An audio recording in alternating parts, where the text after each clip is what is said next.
কথা আমরা সবাই বলি, ইসলাম হচ্ছে কমপ্লিট কোড অফ লাইফ, যে জীবনের পরিপূর্ণ জীবন বিধান যেটা বলা হয়, এগুলো সবাইকে দরকার। ছোট থেকে আমি শুনে আসছি, আমি মোটামুটি জেনারেল লাইনে পড়াশোনা করেছি ছোট থেকে, তারপরেও আমি যেটা শুনে আসছি কোরআন, ইসলাম কমপ্লিট কোড অফ লাইফ, পরিপূর্ণ জীবন বিধান। তো পরিপূর্ণ জীবন বিধান এটা যেমন সত্য কথা, এটা ভুল কথা, ভুল না। ঘটনাটা কিরকম, কথাটা ভুল না, কিন্তু পরবর্তীতে যখন আমি বড় হয়েছি তখন আমি বলতে বাধ্য হয়েছি যে সবাই ভুল বলছে। আমি একটা আয়াত বলি আগে। ওসমান বলছেন যে মুনাফিকেরা আপনার কাছে এসে বলল, না শাহাদু, আমরা সাক্ষ্য দিচ্ছি যে আপনি আল্লাহর রসুল। আল্লাহ বলছেন আল্লাহু ইয়ালামু ইন্নাকা লারাসূলুহু, আল্লাহ জানেন যে আপনি তার রসুল, কিন্তু আল্লাহ সাক্ষ্য দিচ্ছেন যে মুনাফিকরা মিথ্যা বলে। যে আল্লাহ বলছেন যখন ইযা জাআকাল মুনাফিকুনা ক্বালু নাশহাদু, যখনই মুনাফিকরা আপনার কাছে এসে বলে আমরা সাক্ষ্য দিচ্ছি যে আপনি আল্লাহর রসুল, আল্লাহ জানেন যে আপনি আল্লাহর রসুল, কিন্তু আল্লাহ সাক্ষ্য দিচ্ছেন যে মুনাফিকরা মিথ্যা বলে।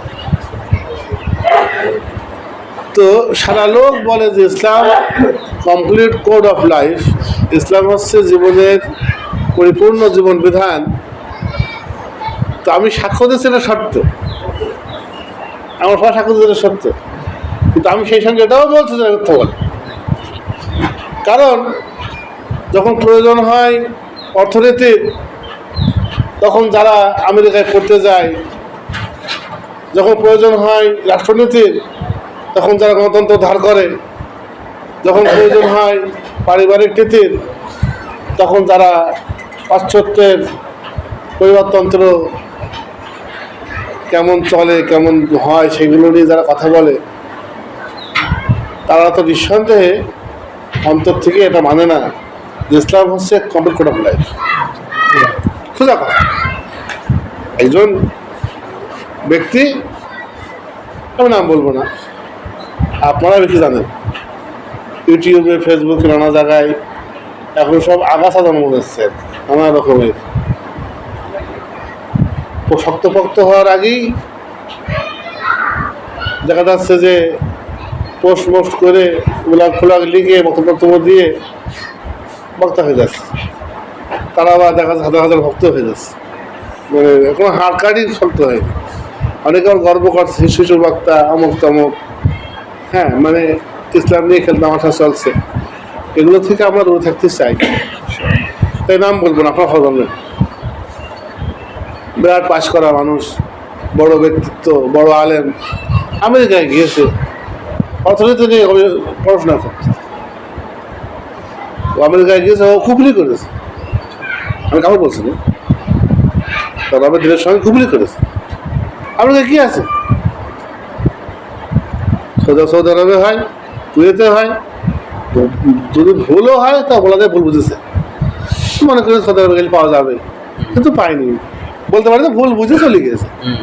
আমেরিকাতে, অস্ট্রেলিয়াতে, ফিনল্যান্ডে, ইংল্যান্ডে আমাদের বুঝে আসে না, আমাদের ছোটো মাথা তো বুঝে আসে, আমাদেরকে বড়ো মাথায় বুঝে চলে আসে।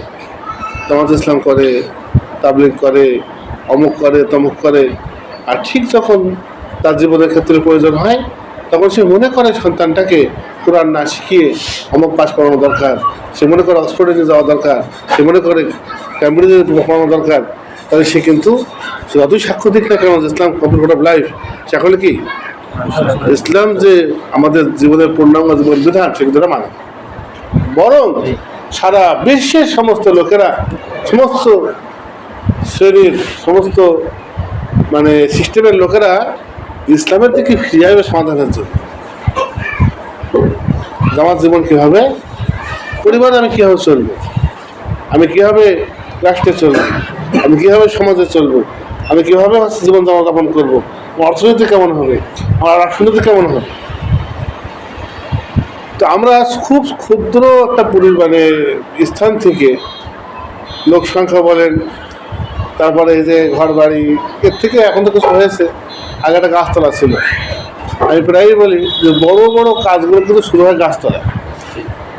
তার মধ্যে একটা উদাহরণ হলো রসুলামের যে বিরাট সাম্রাজ্য প্রতিষ্ঠা করার যে শুরু হয়েছে, হ্যাঁ, হুদায়বিয়া সন্ধির পর থেকে আল্লাহ বলেছেন যে না ফাতাহনা আলাকা ফাতহাম মুবিনা। হুদায়বিয়া যখন সন্ধি হলো হুদায়বিয়া, যখন মক্কার অহংকারী কাফেররা রসুলের সঙ্গে সন্ধি করতে বাধ্য হলো, যাকে তারা মানছিলই না, কোনো শক্তি হিসেবে, কোনো ব্যক্তি হিসেবে মানছিলই না, এখন দুই পক্ষ হয়ে অমকের সাথে অমকের চুক্তি হচ্ছে, এই চুক্তিতে বসতে বাধ্য হওয়াটাও আল্লাহ বলছেন এটা ফাতহান মুবিনা, এটা বড় বিজয়। সেই বড় বিজয় থেকে খাইবারে ইহুদিদের পরাজয়, সেখান থেকে মুতাতে তাবুকে রোমান সাম্রাজ্যের পরাজয় মানে শুরু হয়েছে ওখান থেকে, মক্কা বোঝায়। তো সেইটা শুরু হয়েছিল কোথায়? একটা গাছতলায় বায়ত হওয়ার মাধ্যমে। এই বায়তকে বলা হয় বায়তুল রিদওয়ান। অনেকে মনে হয় বায়তুল রিদওয়ান। আল্লাহ বলছেন লাকাদ রাদিয়াল্লাহু আনিল মুমিনিনা ইয ইউবাইউনাকা তাহতা আশ-শাজারাতি ফাআলিমা মা ফি কুলুবিহিম। আল্লাহ মুমিনদের উপরে খুশি হয়েছেন যখন তারা আপনার হাতে হাত দিয়ে গাছতলায় বায়াত হয়েছিল। আল্লাহ যেদিন নিয়েছিলেন ওদের অন্তরে কি আছে। গাছতলায় বায়াত হলে বোঝা যায় কে সত্যিই দিন চায় আর কেউ পথর চায়।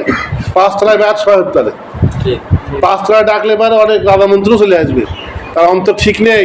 গাছতলার বায়াতে আসে সত্যিকারের লোকেরা, পাঁচতলার বায়াতে মুনাফিক চলে আসে। এই জন্য সত্যিকারের কাজ শুরু হয় সবসময় গাছতলা থেকে। তাই গাছতলাকে যেন কেউ ছোটো মনে না করে। আমি বলি আমি গাছ চাষ করবো, বলে ঝড়ের মধ্যে কাজ করে ওরা। আমি যদি ঝড় না পাই, ঝড় আমি চাষ করবো, আমি ঝড়ের মধ্যে থাকবো। ঝড় ভালো জিনিস। অনেক সভ্যতা, অনেক সংস্কৃতি বলছে পিরামিড সভ্যতা, এমন সভ্যতা যেটাকে পুঁজি করে পাশ্চাত্যরা মিশরের ফিরাউনদের মতো লোকদেরকে তাই চালিয়ে দিচ্ছে। যে ফিরাউনের বড় বড় সভ্যতা, বিশাল বড় সভ্যতা, এক একটা পিরামিড তৈরি করার জন্য কত দাসদেরকে যে জুলুম করা হয়েছে, হত্যা করা হয়েছে, কিন্তু চিন্তা করতো অনেক সভ্যতার আড়ালে লুকিয়ে আছে কিন্তু অনেক জুলুম, অনেক অন্ধকার, অনেক জাহিলিয়াত। বড় বিল্ডিং করতে গিয়ে, বড় কিছু করতে গিয়ে কতটা বড় দুর্নীতি হচ্ছে, কত অভক্ত লোকের যে খাবার বেড়ে দেওয়া হচ্ছে, কত লোকের যে ট্যাক্স জরিমানা করা হচ্ছে, মানে ট্যাক্স নেওয়া হচ্ছে, সেইগুলো কিন্তু মানুষ কি করে না, খেয়াল করে না। তাই আমরা গাছতলা আমাদের কাছে খারাপ জিনিস না, ভালো জিনিস। এই জন্য এই গাছতলা থেকে আমাদের একটা আন্দোলন, আমি গত বছরও বলেছি, আমরা আগেও বলেছি, আমাদের আন্দোলনটা হচ্ছে এই যে নানামুখী সবাই দৌড়ধাপ করছে অর্থনীতির জন্য, পাশ্চাত্য, ইংল্যান্ড, আমেরিকা, ইউরোপ দৌড়দৌড়ি করছে। এরপর দেখা যাচ্ছে যে হ্যাঁ পারিবারিক ইতিহাসের জন্য হ্যাঁ কাফির ঐতিহাসিকদের বই পুস্তক পড়ছে। এখন সব বিষয়েই তারা কিন্তু ইসলামকে বাদ দিয়ে অন্য কিছু তালাশ করছে। আমার একটা প্ল্যান ছিল এরকম যে আমি পরিসরটা ক্ষুদ্র হোক, কিন্তু আলোচনা রেখে যাওয়াটা এরকম যে হয়তো ওই কোরআন মনে করেন যে কোরআন যদি কেউ পকেট কোরআন, আমাদের কাছে কি বড় কোরআন, ওই পকেট কোরআনটা কিন্তু কোরআনই ছোটো আকারে জায়গা হচ্ছে না, নিতে পারছে না, কি ছোটো করে নিয়েছে। তো দেখা যাচ্ছে আমাদের পরিসরটা অল্প হোক, ওই কোরআনের পূর্ণাঙ্গ থিমটা কায়েম। এইটাকে কেবল মুখে না, আজকে দেখেন আমরা ইসলামকে ভাগ করে নিয়েছি। এখন কেউ করবে তাবলীগ, সে প্রচার করে বেড়াচ্ছে। কেউ বলছে আমি মাদ্রাসা খুলবো, আমি শেখাবো। কেউ বলছে আমি ছাত্র জীবনে আছি, কেউ বলছে আমি কর্মজীবনে আছি, কেউ বলছে আমি অমুক জীবনে আছি। তো একটা মুসলমানের তো সব জীবন। আমি এটা বুঝি না, আমার কাছে বুঝে আসে ছাত্র জীবন আর কর্মজীবন। যে ছাত্র সে কর্ম করবে না, আর যে কর্মকর্তা সে শিখবে না। ছাত্র জীবন কোন জায়গায়, পাঠটা কোন জায়গায়? সাবেকরাম রসুলের দরবারে বসে তারা শিক্ষা গ্রহণ করেছেন, আর ওদিকে কি করেছেন? ওদিকে ক্ষেত খামার করেছেন, ব্যবসা করেছেন, চাষ করেছেন। কেউ মানুষের কামলা ফেলেছেন, জোন দিয়েছেন। কেউ কাঠুরিয়া ছিলেন, কোঠার নিয়ে জঙ্গলে গিয়ে কাঠ কেটে কি করেছেন, জীবন করেছেন, করেননি? এটা বেদাত না? ভয় পাওয়ার কিছু নেই। আল্লাহর দিনে কারো ভাবার কিছু নেই। লক্ষ লক্ষ আলেমরা করুক, এটা বিদআত, নিঃসন্দেহে বিদআত। সাহাবায়ে তরিকা থেকে বিরোধী, রাসূলের তরিকা থেকে বিরোধী যে কর্মজীবনকে ছাত্র জীবন থেকে আলাদা করে ফেলা। আমার ছাত্রগুলো যদি কর্ম না শেখে সে ধর্ম বেঁচে খাবে, আর আমার কর্ম যে সে যদি না শেখে তাহলে কর্মের মধ্যে থাকবে মূর্খতা, জাইলিয়াত থাকবে। সামান্য একটা রেখে দেয়, বিশ্বব্যাপী ভাগ ভাগ হয়ে রয়েছে। আমি এখন ছাত্র জীবনে আছি, ছাত্র জীবনে আসো, তুমি যা শিখলে তুমি কর্মজীবনে কি ভুলে যাবা? খালি তুমি কেন, তুমি তো যেভাবে তুমি বলছো, তুমি কি করছো, তুমি তো ভুলে যাচ্ছ। তুমি বলছো আমি তো এখন ছাত্র জীবনে নেই, গর্ব করে বলছে। আপনি কি কেরকম পড়াশোনা? আগে তো আমি উর্দুতে, আরবিতে, ফার্সিতে গুলিয়েছিলাম, এখন সব ভুলে গিয়েছি। ওই ওই ব্যবস্থার কারণে সে বলে, কিন্তু তবুত লজ্জা করছে না যে আমি ছাত্র জীবনে আমার আর পরীক্ষাও নেই, আমার কাজ নেই, ওই পড়াটা তো আমাকে কাউকে দেবো, আমার কোনো পরীক্ষা নেই, আমার কোনো কাজ নেই। আশ্চর্য কথা, ইলম কি পরীক্ষা দেওয়ার জন্য নাকি পরীক্ষাটা ইলমের জন্য? বলছে না, পরীক্ষা তো দেওয়াই হয় যে ইলমটা অর্জন করেছে আমল করবে বলে, না ওরা ইলম অর্জন করছে কি জন্য? বিরাট, নিঃসন্দেহে বিরাট। আমি যদি বিরাটের বই আগে লিখতাম, পরে লিখতাম, আমি মাদ্রাসা ব্যবস্থাকে প্রথম দিতাম যে বিরাটি অবস্থা। সে সময় দিইনি, কারণ তখনও এত ক্ষয়ক্ষতি আমার বুঝে আসেনি। 1 বছরের পরীক্ষা নিয়ে 3 ঘন্টা পরীক্ষা নিয়ে 10 বছরের শিক্ষাকে মূল্যায়ন করাটা নিঃসন্দেহে বিরাট। অবশ্যই একটা বাচ্চা দেখা যাচ্ছে পাশ হয়ে যাবে। এখন দেখে যদি আমি করি যে একটা ছোটো বাচ্চাকে 10টা শব্দ বলো তো পারবি, যাতে সে 9টা পারবে, 8টা পারবে, আর দেখা যাচ্ছে একজন বড় মজা পারবে না। কারণ হঠাৎ নেওয়া পরীক্ষায় কিন্তু কেউ পারে, পাস হতেও পারে এমন লোক যে কম জানে। এই জন্য ইলমের মূল্যায়ন হবে কি, কোনো মানুষের সঙ্গে সারা জীবনের যে সোহবত, যে পরিস্থিতি, এর উপরে ভিত্তি করে ইলম হবে। এবং বুখারী যে বড় মুহাদ্দিস, 3 ঘন্টা পরীক্ষা কিন্তু ওটা হবে না, বুখারীর থেকে অনেক মুহাদ্দিস খেলে যাবে, হয়তো পাশ হয়ে যাবে। কিন্তু যদি সত্যিকারের অর্থে তো আমরা এটা করতে হবে, যা তাকে চেনে। আজকে বুখারীর জ্বর এসছে বলে পারেনি, যে পরীক্ষা ডেকেছে এর আগে সেখানে সে যায়নি, তাও বুখারী না, দেখা যাচ্ছে জ্বর এসছে, একদিনের জ্বরের কারণে সারা জীবনের পরীক্ষায় ফেল থাকছে, আছে না? এই সিস্টেম কীভাবে আমি নেব? খারাপ বেশি লোক করতে পারে, সবাই পাগল হলে পরে আমি পাগল হবো, এই নিতে আমাদের না। তো যাই হোক, আমি বলতে চাচ্ছি এরকম যে আমার একটা প্ল্যান ছিল যে ক্ষুদ্র পরিসরে হলেও আমি একটা পূর্ণাঙ্গ ব্যবস্থা কায়েমের চেষ্টা করব। মানুষের চেষ্টা তো কখনো পূর্ণ হয় না, কী করবো, পূর্ণাঙ্গ ব্যবস্থা করার চেষ্টা করব। কোনো মাদ্রাসা না, কোনো তাবলিগখানা না, কাকরাইল না, যে সেখান থেকে খালি লোক বেরোবে আর ঢুকবে, বেরোবে আর ঢুকবে। রাসূল সাহাবা যা করেছেন সেইটা, সেখানে শিক্ষা হবে, কর্ম হবে, বিয়ে হবে, ব্যবসা বাণিজ্য হবে, সেখানে হচ্ছে মানে হাসানের মতো কবি থাকবে, কবিতা হবে, হাসানের কবি, সেখানে হচ্ছে বীর বাহাদুর লোক থাকবে, যদি কেউ ঝামেলা করতে থাকে একটা গুঁতো ছেলে ফেলে দেন এমন লোক থাকবে। সেখানে আমার দেখা যাচ্ছে কি একটা নরম ঠান্ডা লোকও থাকবে। পূর্ণাঙ্গটাকে একটা পূর্ণাঙ্গ ব্যবস্থা হবে। এই পূর্ণাঙ্গ ব্যবস্থার একটা নিয়ত আমার ছিল, এই ব্যবস্থারই উদ্দেশ্যে আমরা দার্সিলাম যে একটা দার্সিলাম বলতে আমরা চাচ্ছি যে দার্স ভিত্তিক ব্যবস্থা। দার্স ভিত্তিক বলার কারণ হচ্ছে ক্লাস ভিত্তিক না, ক্লাস মানে নির্দিষ্ট সময় বোঝায়, নির্দিষ্ট স্থান বোঝায়, নির্দিষ্ট প্রতিষ্ঠান বোঝায়। আর দার্স হচ্ছে যে রাস্তায়, ট্রেনের মধ্যে, জাহাজের মধ্যে, বাসের মধ্যে, যে যেখানে বসে একটা হাদিস শুনবে, শুনতে মহিলাদের মধ্যে হয়ে যাবে।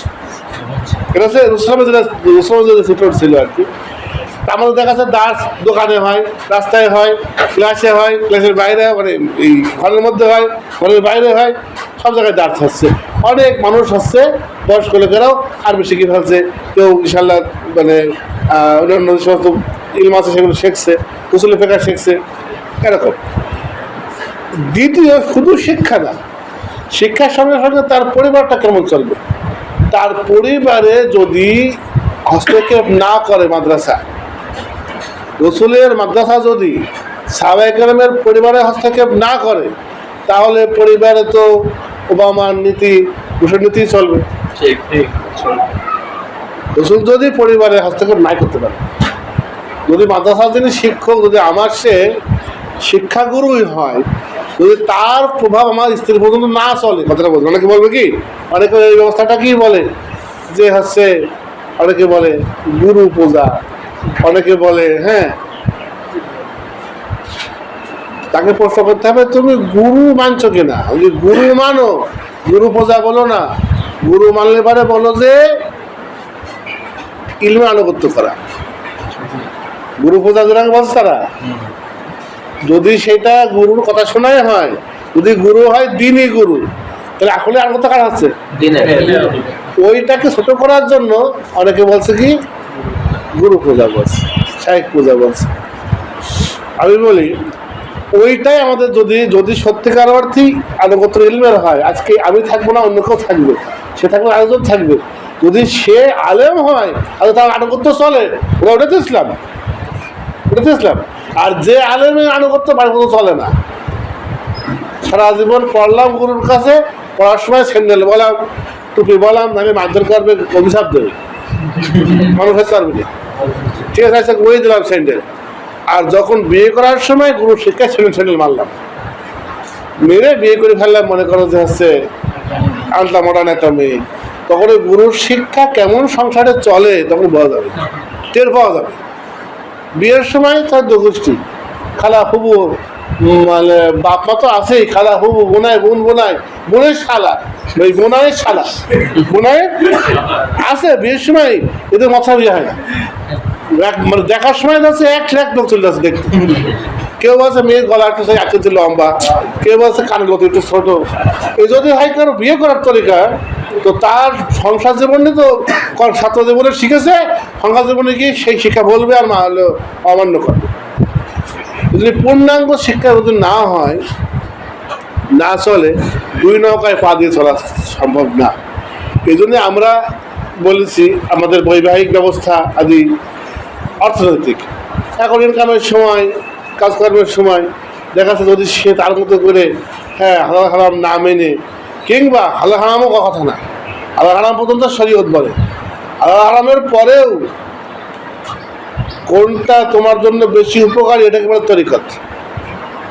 অনেকে তরিকা শরীয়ত পার্থক্য বোঝে না, শরীয়ত আর তরিকত পার্থক্যটাকে বোঝে না। নকশবন্দিয়া তরিকা, চিস্তিয়া তরিকা, মানে যেখানে পর্যন্ত শরীয়ত ছাড় দিয়েছে যুগের প্রয়োজনে তার মধ্যেও কড়াকড়ি করার তরিকত, আছে।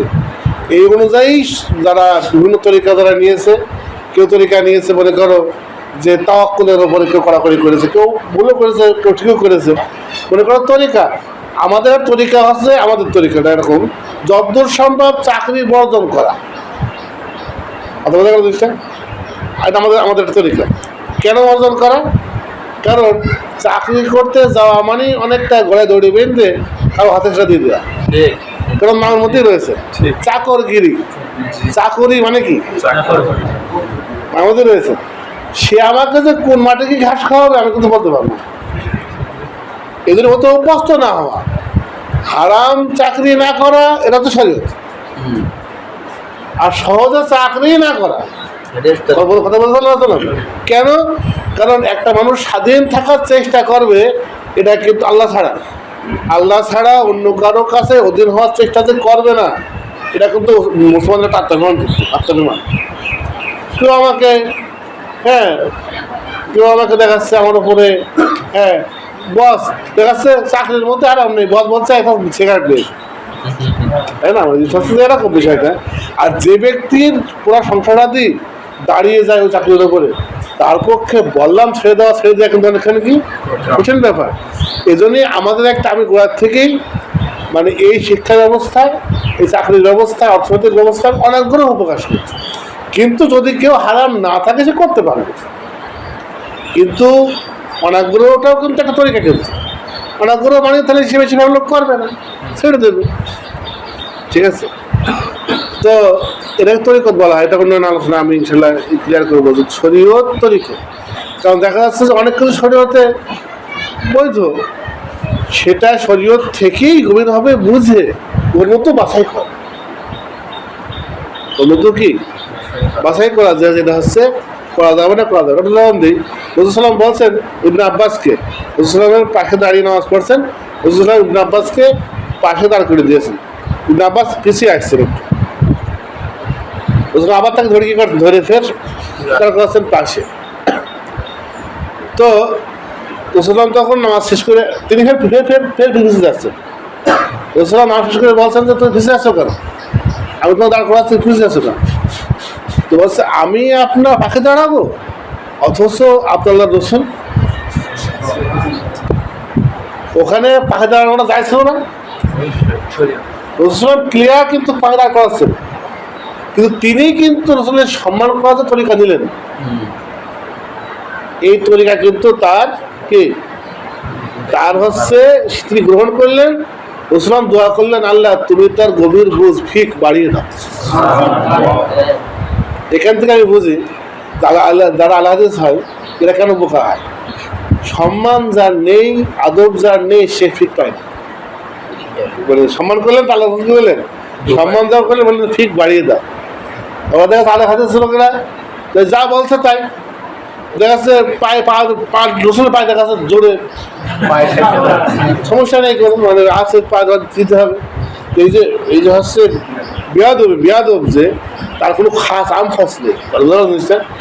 তো এই যুগের চাহিদা অনুযায়ী এই আম খসটা গভীরভাবে বোঝাই তরিকা, এই জন্য খুব যেমন ম্যাপিং আপনি কলকাতায় যাবেন, কুয়াকাটায় যাবেন, দেখবেন যে তোমরা যান দেখবেন একটা থাকে বই থাকে টুরিস্ট গাইড বল, এই রাস্তা দিয়ে যাই, এই রাস্তা দিয়ে চলে যায়, এমনি তেমনি যাবেন। এখন দেখা যায় যে ওই এলাকার লোক সে কিন্তু বলতে পারবে যে ওই বইতে যা আছে সেটা ঠিকই আছে, কিন্তু ওর পায়ে যে একটা ছোট রাস্তা আছে সেখান থেকে আমরা সহজে হয়ে যাবে। ওরাও কিন্তু বইয়ের বাইরে না, কিন্তু মোটা অক্ষরে লেখা থাকে কিছু, কিছু থাকে কি সিধা অক্ষরে লেখা থাকে। আপনি মোটাগুলো পড়ছেন, টাকাগুলো পড়ছেন, আর কেউ দেখা যাচ্ছে কি পুরাটাই পড়ছে, দেখা যাচ্ছে সে এই ম্যাপিং করতে পারে কি যার হচ্ছে বিষয়টা বেশি জানা আছে। এটাকে তরিকা বলা হয়, যে কিভাবে কোন তরিকা। হালাল খেতে বলছেন তো সবাই, কিন্তু হালাল খাওয়ার তরিকাটা কি? হালাল খাওয়ার তরিকা হচ্ছে আগে কম খাওয়া শিখা। যদি আমাকে হালাল খেতেই হয় আমাকে অল্প তুষ্ট হতে হবে, তরিকা। এখন হালাল খাওয়া কিন্তু ফরজ, হারাম খাওয়া কিন্তু হারাম, কিন্তু অল্পে তুষ্ট হওয়াটা কিন্তু হচ্ছে উত্তম, ফরজ না। এই ফরজ না ওটাই কিন্তু আবার যেটা ফরজ ওটা কিন্তু ঠেকাতে কি করে লাভ লাগে, হেল্প করে। তখন মানুষ বলবে যে এত কড়াকড়ি কেন করা হচ্ছে এই বিষয়ে, কারণ আমি জানতে যদি সে না শেখে সে হারাম খাবে, বুঝতে পারছে? এই জন্যই বলছে যে তরিকা গ্রহণ করা কোনো একটা কাজের জন্য। আমাদের অর্থনীতির ব্যাপারে আমরা আসি সরাসরি, আজকের আলোচনার যে বিষয়টা মূলত এটাও আমরা কিন্তু দেখেন বর্তমানে পাশ্চাত্যের ইউরোপের যে সিস্টেম আছে ব্যাংকিং সিস্টেম ছাড়া, যেরকম পানি ছাড়া মাছ বাঁচে না, মনে করা হয় যে ব্যাংক ছাড়া জগৎ দুনিয়া চলতে পারে না। বর্তমানে শুধু বাংলাদেশ বলে না, বর্তমানে মুসলিম দেশ, কাফের দেশ, হ্যাঁ যে দেশই বলে না কেন ব্যাংক আছে, যেন মনে হয় ব্যাংক থাকবে কেমন পর্যন্ত, ব্যাংক ছাড়া কি হবে না, চলবে না। ওলামা হযরতরাও কি করছে, ওই ব্যাংকটা কি কোনোভাবে মডিফাই করে গ্রহণ করা কীভাবে যায়, এই ইসলামী ব্যাংক, এই মানে এরকম টাকাফুল, লাইফ ইন্স্যুরেন্স, নানা রকমের একটা ক্যাটাগরি করে কী করছে ওটাকে। এই জায়গায় আমার একটা সিম্পল প্রশ্ন হলো, রাসূল সাল্লাল্লাহু যখন নবী হিসেবে এসেছেন, তিনি কিয়ামত পর্যন্ত আনেওয়ালা সব সমস্যার সমাধান দিয়ে গিয়েছেন, তাহলে তিনি কীভাবে চললেন? আমার প্রশ্ন, আমার খুব প্রশ্ন ছিল। রাসূলের সিরাত পড়তে গিয়ে আমার সমাধানটা আসে, অত্যন্ত সিম্পল সমাধান। আর এই ব্যাংকিং যে ব্যবস্থাটা, এই ব্যবস্থাটার একটা বিরাট যে ত্রুটি ধরা পড়লো আমার, যে ত্রুটিটা, এই অবস্থা ত্রুটিটা আমার জানা মতে যারা আলোচনা করেছে ব্যাংক ব্যবস্থা সম্পর্কে, আমি জানি না এদের মধ্যে কেউ ধরতে পেরেছে কিনা, ওরা কেবল ওই ব্যাংকের যে সুদটা দেখছে, ব্যাংকে দেখছে। প্রশ্ন হলো এই সুদ কেন হারাম হলো ওটা দেখছেন, মানে সুদটা কেন কেন হারাম হলো? এই যে সুদ ছাড়া হয়, গরিব মানুষটা সুদ নেয়, সুদ দেয়, আর বড়টা কি করে সুদ নেয়, ওই সুদ ছাড়ে 100 টাকায় 10 টাকা, 100 টাকায় 10 টাকা দিয়ে ওই গরিব মানুষটার হচ্ছে গলায় পা দিয়ে পরে আদায় করে, যে ছাড়ে সে আদায় করে। আদায় করতে গিয়ে যে লাঠালাঠি হাঙ্গামা হয়, একসময় কাবুলিওয়ালারা ছিল, এই যে এখন যে ইঞ্জিন যেগুলো আছে, টিন খুলে নেওয়া, চাল নিয়ে যাওয়া, গরু ছাগল টেনে নিয়ে যাওয়া, হ্যাঁ আছে না, আছে না? এই যে বিবাদ, এই যে বিশৃঙ্খলা ঘটে সমাজের মধ্যে, এই কারণে কিন্তু শুদ্ধ হারাম। একজন ব্যক্তি ব্যাংকে ঋণ নিয়েছে, ঋণ বাড়তে বাড়তে দেখা যাচ্ছে কি ওই ঋণ নিয়েছে, বাড়ি করে এলো, সে বাড়ির তো বেশি দিতে হচ্ছেই, সাথে আরো কিছু মাল খাওয়া লাগছে, দেখি কথা ওটা সহ্য লাগছে, এবার নিঃস্ব হয়ে যাওয়া। সুদের মূল সমস্যাটাই হচ্ছে কি যে সুদ একজনের সম্পত্তিকে গ্রাস করে নেয়, আদায় করার সময় তার সঙ্গে সম্পর্ক নষ্ট করে, গ্রাসের সুদ সুদের হারাম হওয়ার কারণ। তো আমি বলি ব্যাংক লাগছে কেন? অনেকে বলছে যে ব্যাংক ব্যবস্থার যে ইসলামের রূপায়ণ করছে, যে এই ফতোয়ার আলোকে ব্যাংকটা হচ্ছে চালাতে হবে, না চালিয়ে উপায় নেই। আমার প্রশ্ন হচ্ছে উপায়টা নেই কেন? ব্যাংক ছাড়া উপায়টা নেই কেন? আর সাহাবায়ে কেরাম রাসূলুল্লাহ ব্যাংক ছাড়া চলেন কীভাবে? তো আমি বলি ব্যাংক ছাড়া উপায় নেই কেন আমাদের? ব্যাংকে প্রয়োজন হচ্ছে শুধুমাত্র আমাদের, ব্যাংকের প্রয়োজন হচ্ছে দুটো সমস্যার কারণে। একটা হলো আমরা টাকা পয়সার ক্ষেত্রে প্রয়োজনের থেকে আমরা অনেক বেশি আমাদের হচ্ছে চাহিদা জমানোর, প্রয়োজন যত তার থেকে অনেক বেশি কি চাহিদা, ফলে যতখানি প্রয়োজন সেই টাকাটুকু কিন্তু রাখতে আমারই কষ্ট হয় না। গরু কিনবো, টাকা একই ব্যাংকে রাখে, এখান থেকে টাকা আসলো, আবার কালকে গরু কিনে ফেলবে, কালকে চাল কিনবে, কালকে সবজি কিনবে, যেটা প্রয়োজনীয় টাকা কিন্তু কি কারো জমা করার প্রয়োজন হয় না। যে টাকাটা কেবলই টাকা, আমি কোটিপতি, আমি লাখপতি, আমি এই যে সংখ্যা বোঝানোর জন্য যে টাকাটা ব্যয় হয়, এর জন্য কিন্তু একটা নিরাপদ জায়গা লাগে, কারণ ওই টাকাটা তো বহুদিন তো তার প্রয়োজন হবে না, ওই টাকাটা কিন্তু বাড়ি করে রাখবে না, ওই টাকাটা কিন্তু ব্যাংকে জমা করবে। দেখেন রাসূল সাল্লাল্লাহু আলাইহি ওয়াসাল্লাম এই বিষয়ে সমাধান দিই, যে সমস্ত লোকেরা ব্যাংকে ইসলামীকরণ যারা করছে, ওদের কাছে আমার প্রশ্ন হলো, ইসলাম কি এইরকম জমানোকে সাপোর্ট করে? যদি না করে সেই ব্যাংকে সুদ না থাকলে ইসলাম ব্যাংক না,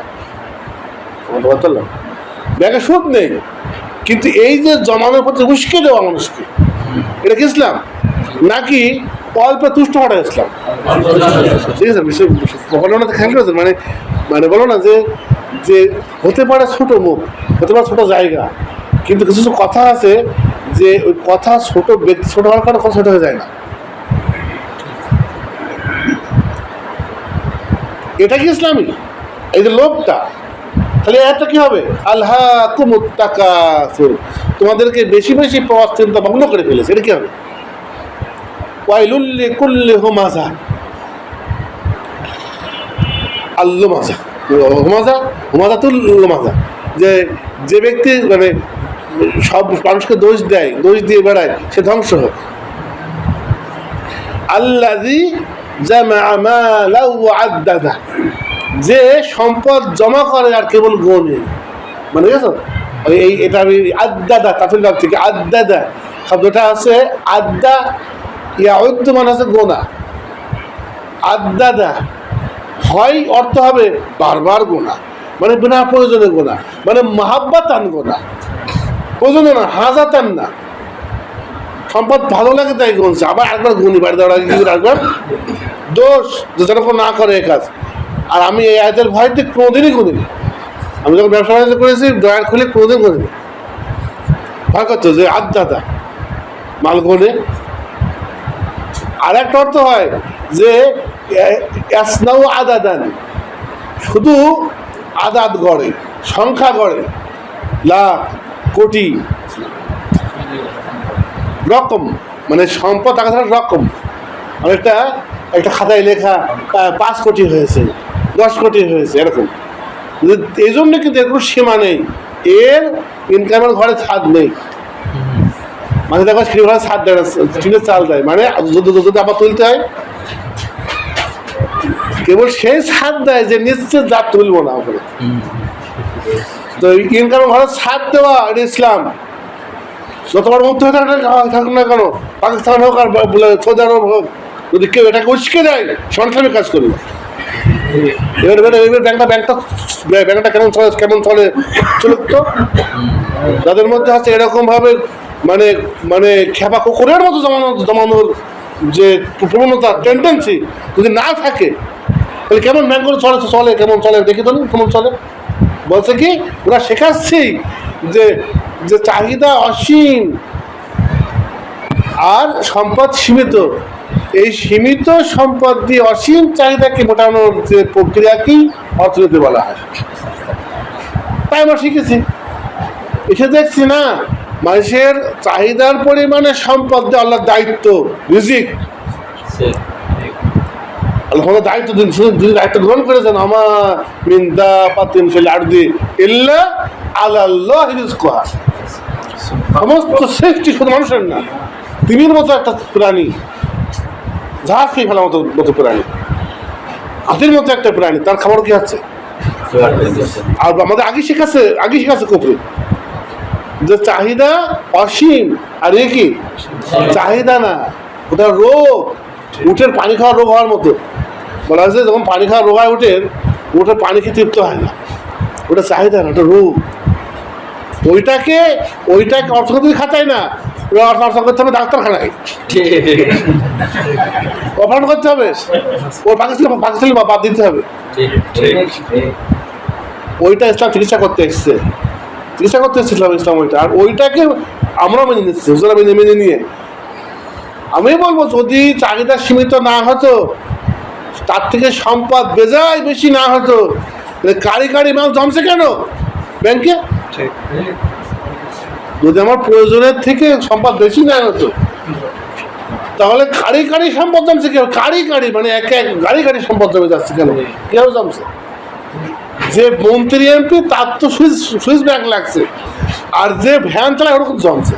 আশ্চর্য ব্যাপার, সবার বেশিরভাগই জমছে, এদিকে তার যা খাওয়া দাওয়ার চাহিদা ছিল সব তো পূর্ণ হচ্ছেই, না খেতে বেঁচে নিয়েছে। তো চাহিদা তো আল্লাহ আদা করেছেন, ওটা ঠিক আছে। ওরা যা বলেছে, শয়তান যা বলেছে যে চাহিদা বেশি আর সম্পদ কম, ওটা ভুল।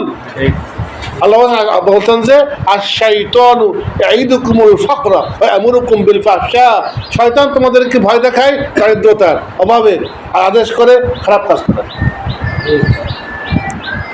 তাহলে এই অর্থনীতির ভিত্তিটা কিন্তু ভুল।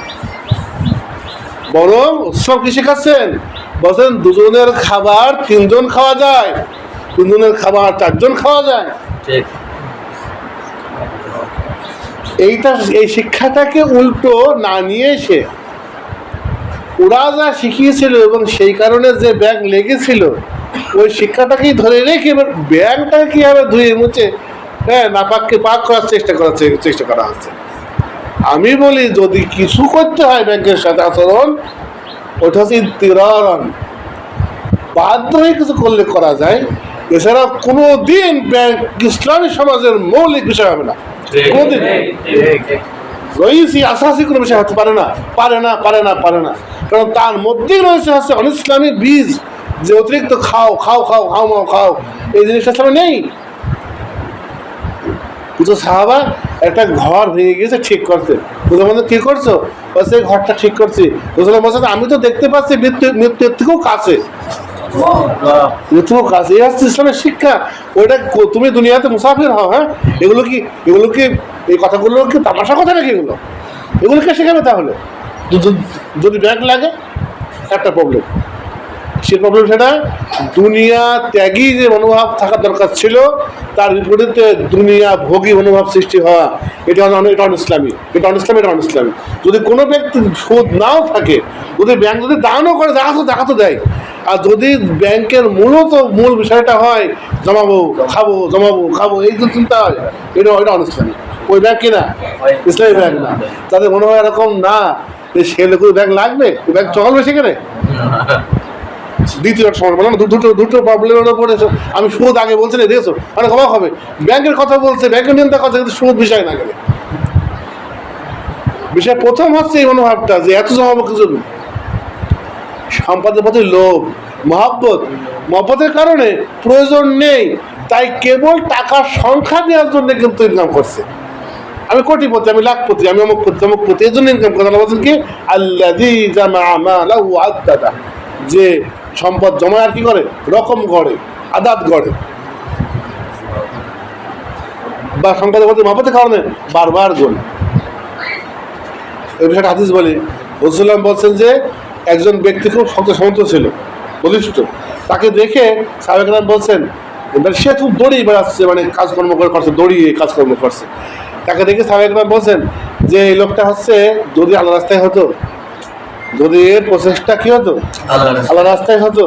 রাসূলুল্লাহ বলছেন যদি এর বৃদ্ধ মাথা ব্যথা থাকে, যাদের খাবারের জন্য সে বের হয়েছে, তাহলে আল্লাহ রাস্তায় আছে। যদি এর সন্তান থাকে ছোট ছোট বাচ্চা, তাহলে তাদের খাবারের জন্য বের হয়েছে, তাও সে কি আছে। যদি তার নিজের যাতে চেয়ে খেতে না হয়, এই প্রয়োজনটা মেটাবে বলে তাই সে বের হয়েছে, তাও সে কি আছে। আর যদি খরাজা মুফাখিরান মুকাসিরান, যদি সে গর্ব করার জন্য আর যদি টাকা বেশি কামাই করার জন্য বের হয়ে থাকে, ফাহুয়া ফি সাবিলিশ শাইতান, তবে সে শয়তানের রাস্তায় আছে। এতটা খুব ফোনে যাবে।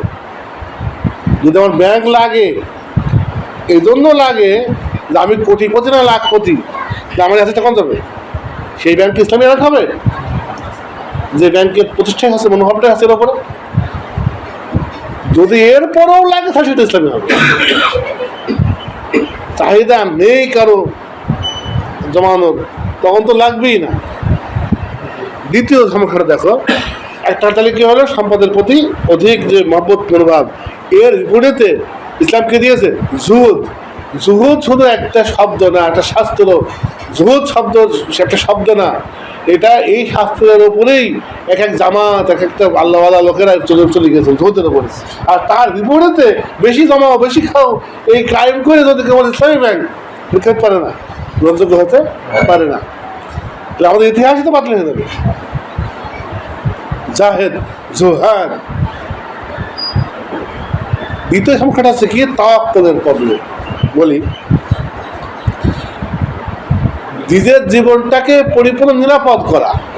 বুড়ো বয়সে কি খাবো, সন্তানরা কি খাবে, নাতিরা কি খাবে, নাতির ছেলে কি খাবে। হ্যাঁ, ব্যাংকের ঘটনা দেখেন, আপনি আমার বড় লাগবে না, যারা ব্যাংকে অ্যাকাউন্ট খোলা যায় ওদের কাছে জিজ্ঞেস করেন, লিখাও লাগবে না, ওরা বলবে ভাই আপনার তো একটা সেই জীবনে তো একটা ব্যাপার আছে, আবার কি আছে আপাত বিপদ আছে, আপাত বিপদ আছে। তার মানে হচ্ছে একটা ক্যান্সার হতে পারে আপনার, একটা সমস্যা হতে পারে আপনার, একটা প্রবলেম হতে পারে আপনার, তখন আপনার কি কি ঠিক না, আমি কি বলছি বাস্তব নাকি বাস্তব কথা বলছি।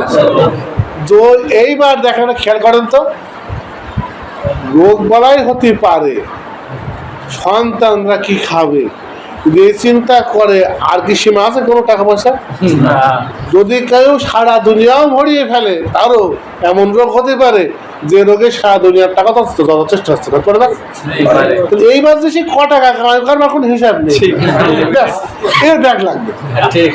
আগেটা ব্যাংক লাগবে যে তার খিদে মেরছে না, মানে ওই উট পানি খেয়ে পেট ভরছে না, ওর সমুদ্রও তো মানে করতে পারছে। যদি কেউ মরুভূমি হয়ে যায়, সেখানে সাগর ঢেললে কি হবে না? তাহলে আগের ব্যাংক প্রতিষ্ঠা করার জন্য যথেষ্ট, আগের যে থিমটা ব্যাংক প্রতিষ্ঠা করার জন্য যথেষ্ট। আবার যদি ওটা করো না ধরো ওই রোগে, এবারে এই রোগটা ভয় দেখানো, আগেটা লোভ দেখানো, এবার কি ভয় দেখানো যে তুমি কিন্তু রোগ হলে কি করবা। এখন রোগ যদি ধরি আমি, যা এখনো হয়নি তা যদি হয়, যদি এই কথাই ধরি, তাহলে তো 1 লাখে হবে, 2 লাখে হবে, 5 লাখে হবে, 1 কোটিতে হবে, ওর শেষ নেই।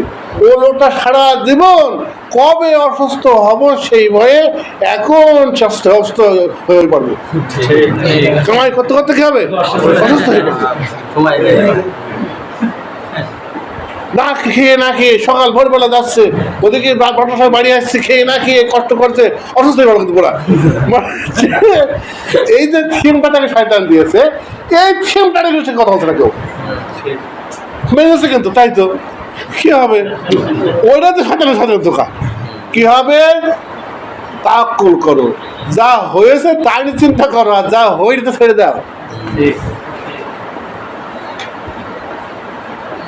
বেঁধে তাওয়াক্কুল করো আর আসবাব গ্রহণ করো, কিন্তু আসবাবটা কিসের? হ্যাঁ, যে সমস্যা হয়েছে সেই সমস্যার আসবাব নাও, আর যা এখনো হয়নি ওই নিয়ে ভাবতে গেলে তো আরবাব হয়ে যায়, রব হয়ে যায়। সে তো নিজেই তার নিজের রব, মানে সব সমস্যাগুলো কি করতে এর এগেনস্ট ইসলামের শিক্ষাটা কি? ইসলামের শিক্ষাটা হচ্ছে এটাই যে মুসাল্লাম বলছেন, হ্যাঁ আল্লাহ বলছেন, আমি তোমাদেরকে অবশ্যই কিছু কমতি দ্বারা পরীক্ষা নেব, জানের কমতে হবে, মালের কমতে হবে, মানে কিছু যে হবে আমার এটা মেনে নিতে শেখা।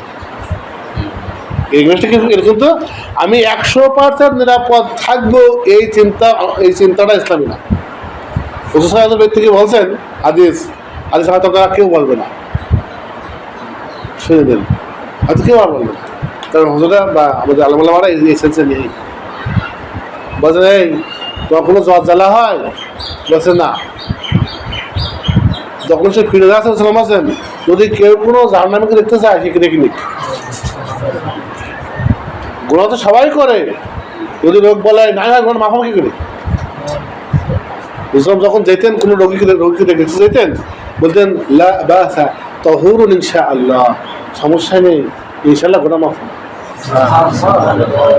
মুমিন কিন্তু তার কিছু সমস্যা জন্য কি থাকবে, তৈরি থাকবে, হ্যাঁ হোক, আল্লাহ দেখবে, তাই না? কথাটা কি করবে, তাওয়াক্কুল, কথাটাকে সম্পূর্ণ হযফ করে দিয়ে, মানে মুছে হইলে আমার জীবনটা একেবারে এখন থেকে শুরু করে আমার শেষ জীবন তো বটেই, আবার ছেলেরা কি করবে যদি আমি চিন্তা করি, তো এটা তো আসবাব না, এটা আরবাব হয়ে গেল। আমাদের ইসলামের তাওয়াক্কুলের হচ্ছে অনেক সুফিরা একটা ভুল করেছে, তারা কি করেছে, তাওয়াক্কুল করতে বাড়াবাড়ি করেছে, তারা কোনো সাবাবই নিয়নি, ইনকামও করেনি, তাদের কাছে কোনো টাকা পয়সা তারা রাখেই নি, এটাই বাড়াবাড়ি। এটাকে বলা হয় আসবাব নেওয়া, ইকিলহা ও তাওয়াক্কাল, উট বেঁধে তারপর তাওয়াক্কুল করে, বাঁধো, কিন্তু তাই বলে যদি দড়ি ছিঁড়ে যায় আঠো দড়ি বাঁধো, যদি এটাও ছেড়ে আবার আটটা বাঁধো না, এটা কিন্তু আছে। কিন্তু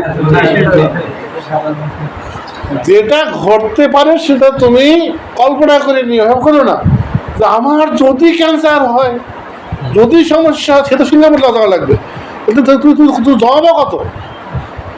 প্রথমত এত চিন্তা করাটা হচ্ছে অসহার মতো, দ্বিতীয়ত অত চিন্তা করলেও কিন্তু 100% নিশ্চয়তা হবে না, দেখা যাবে ঠিকই কোটিপতি লোকেরও হাত পাততে হচ্ছে লাস্টে, এমন তার গোনা, এমন তার রোগ হয়েছে।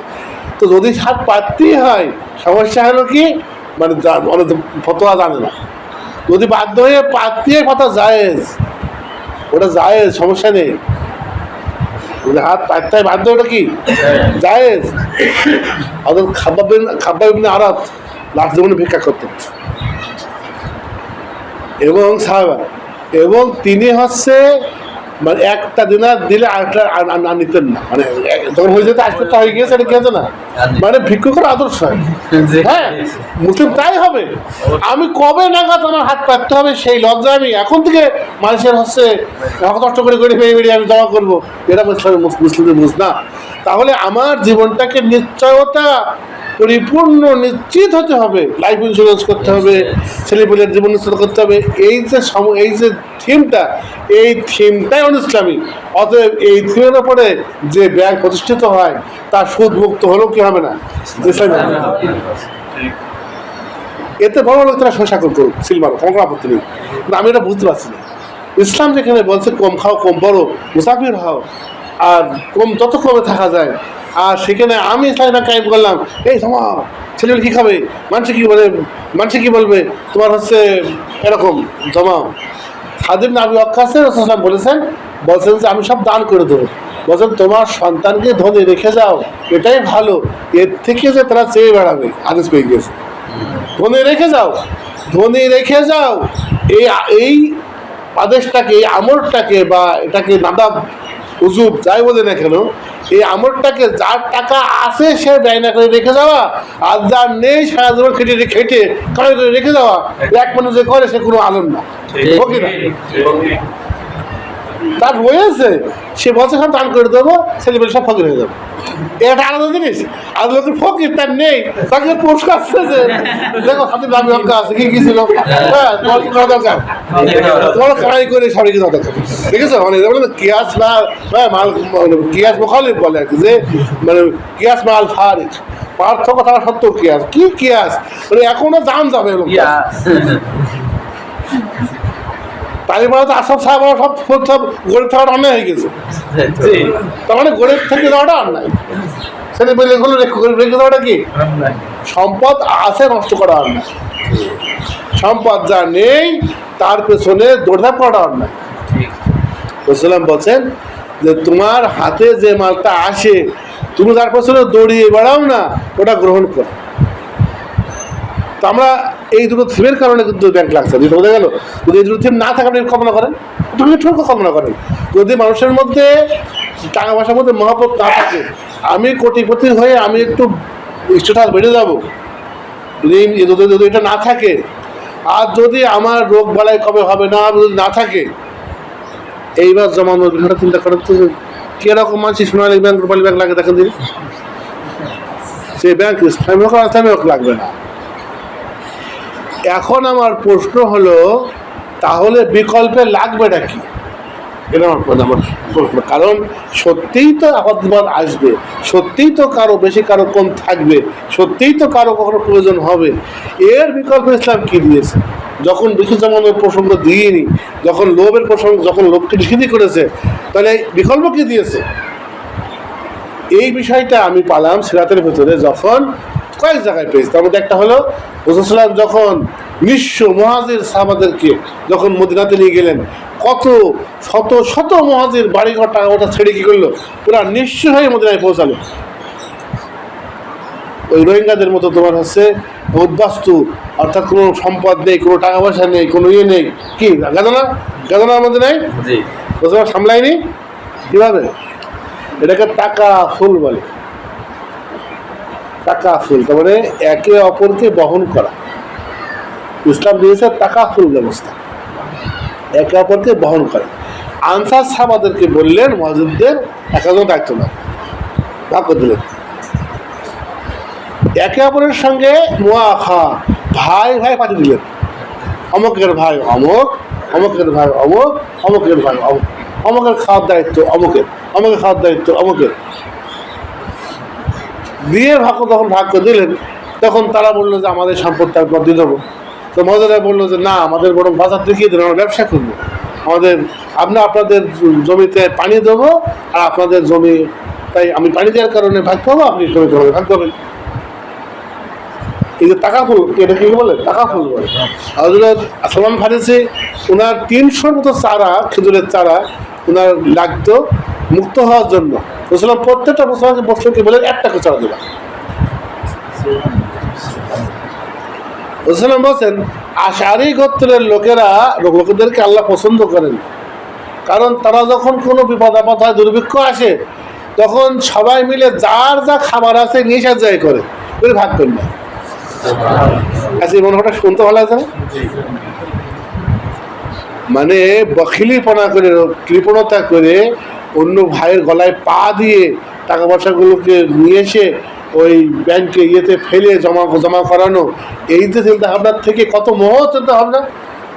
যারা আছে সে বহন করবে, দিয়ে দেবে, কত মহৎ চিন্তা ভাবনা। ইসলাম এটাই হতে হবে, ইসলাম এটাই হতে হবে। ওটা হতে পারে না যে ভাইদের সাথে সম্পর্ক নষ্ট করে টাকার জমা করে, হ্যাঁ মানে তুমি রাখতে হবে, আমারটা আমাকেই দেখতে হবে।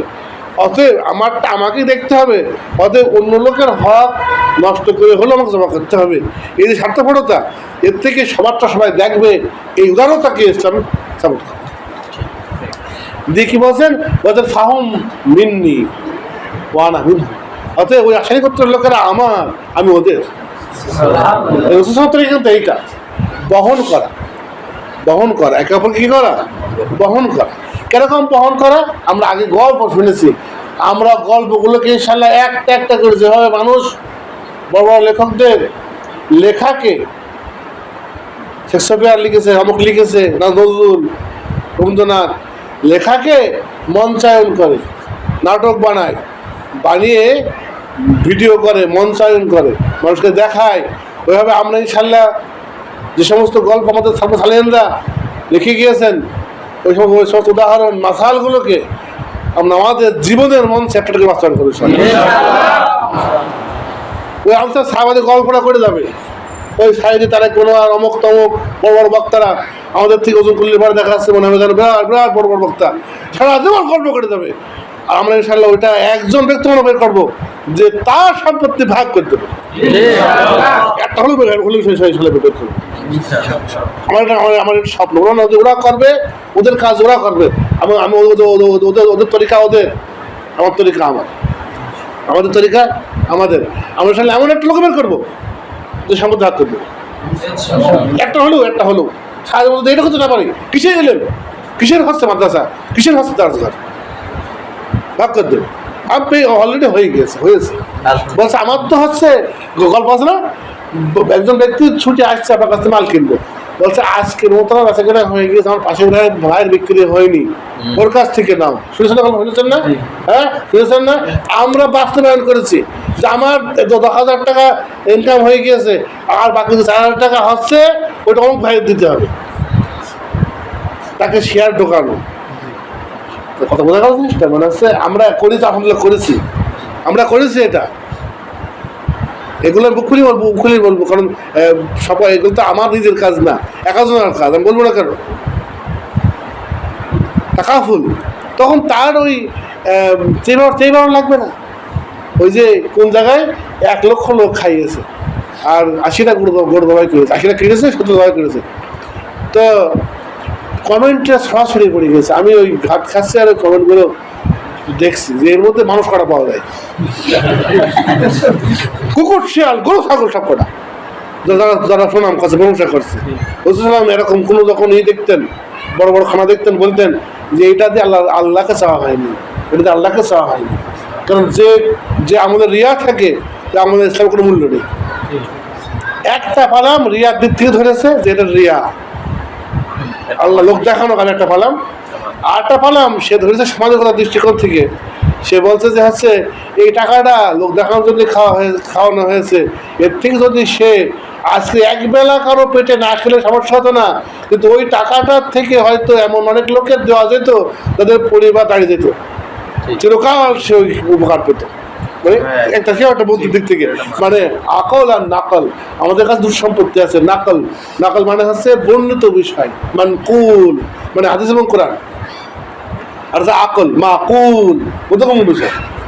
একটার বুদ্ধিও নেই আর জ্ঞানও নেই, কোরআনের জ্ঞান থাকলে সেটাও নেই, রিয়া থাকলে সে আমার কোল হাকে বলা হয়। আর কত কত ক্লিয়ার রিয়া, তার আমল দিয়ে বলা যাবে, তখন কোনো দিকে বলা যাবে।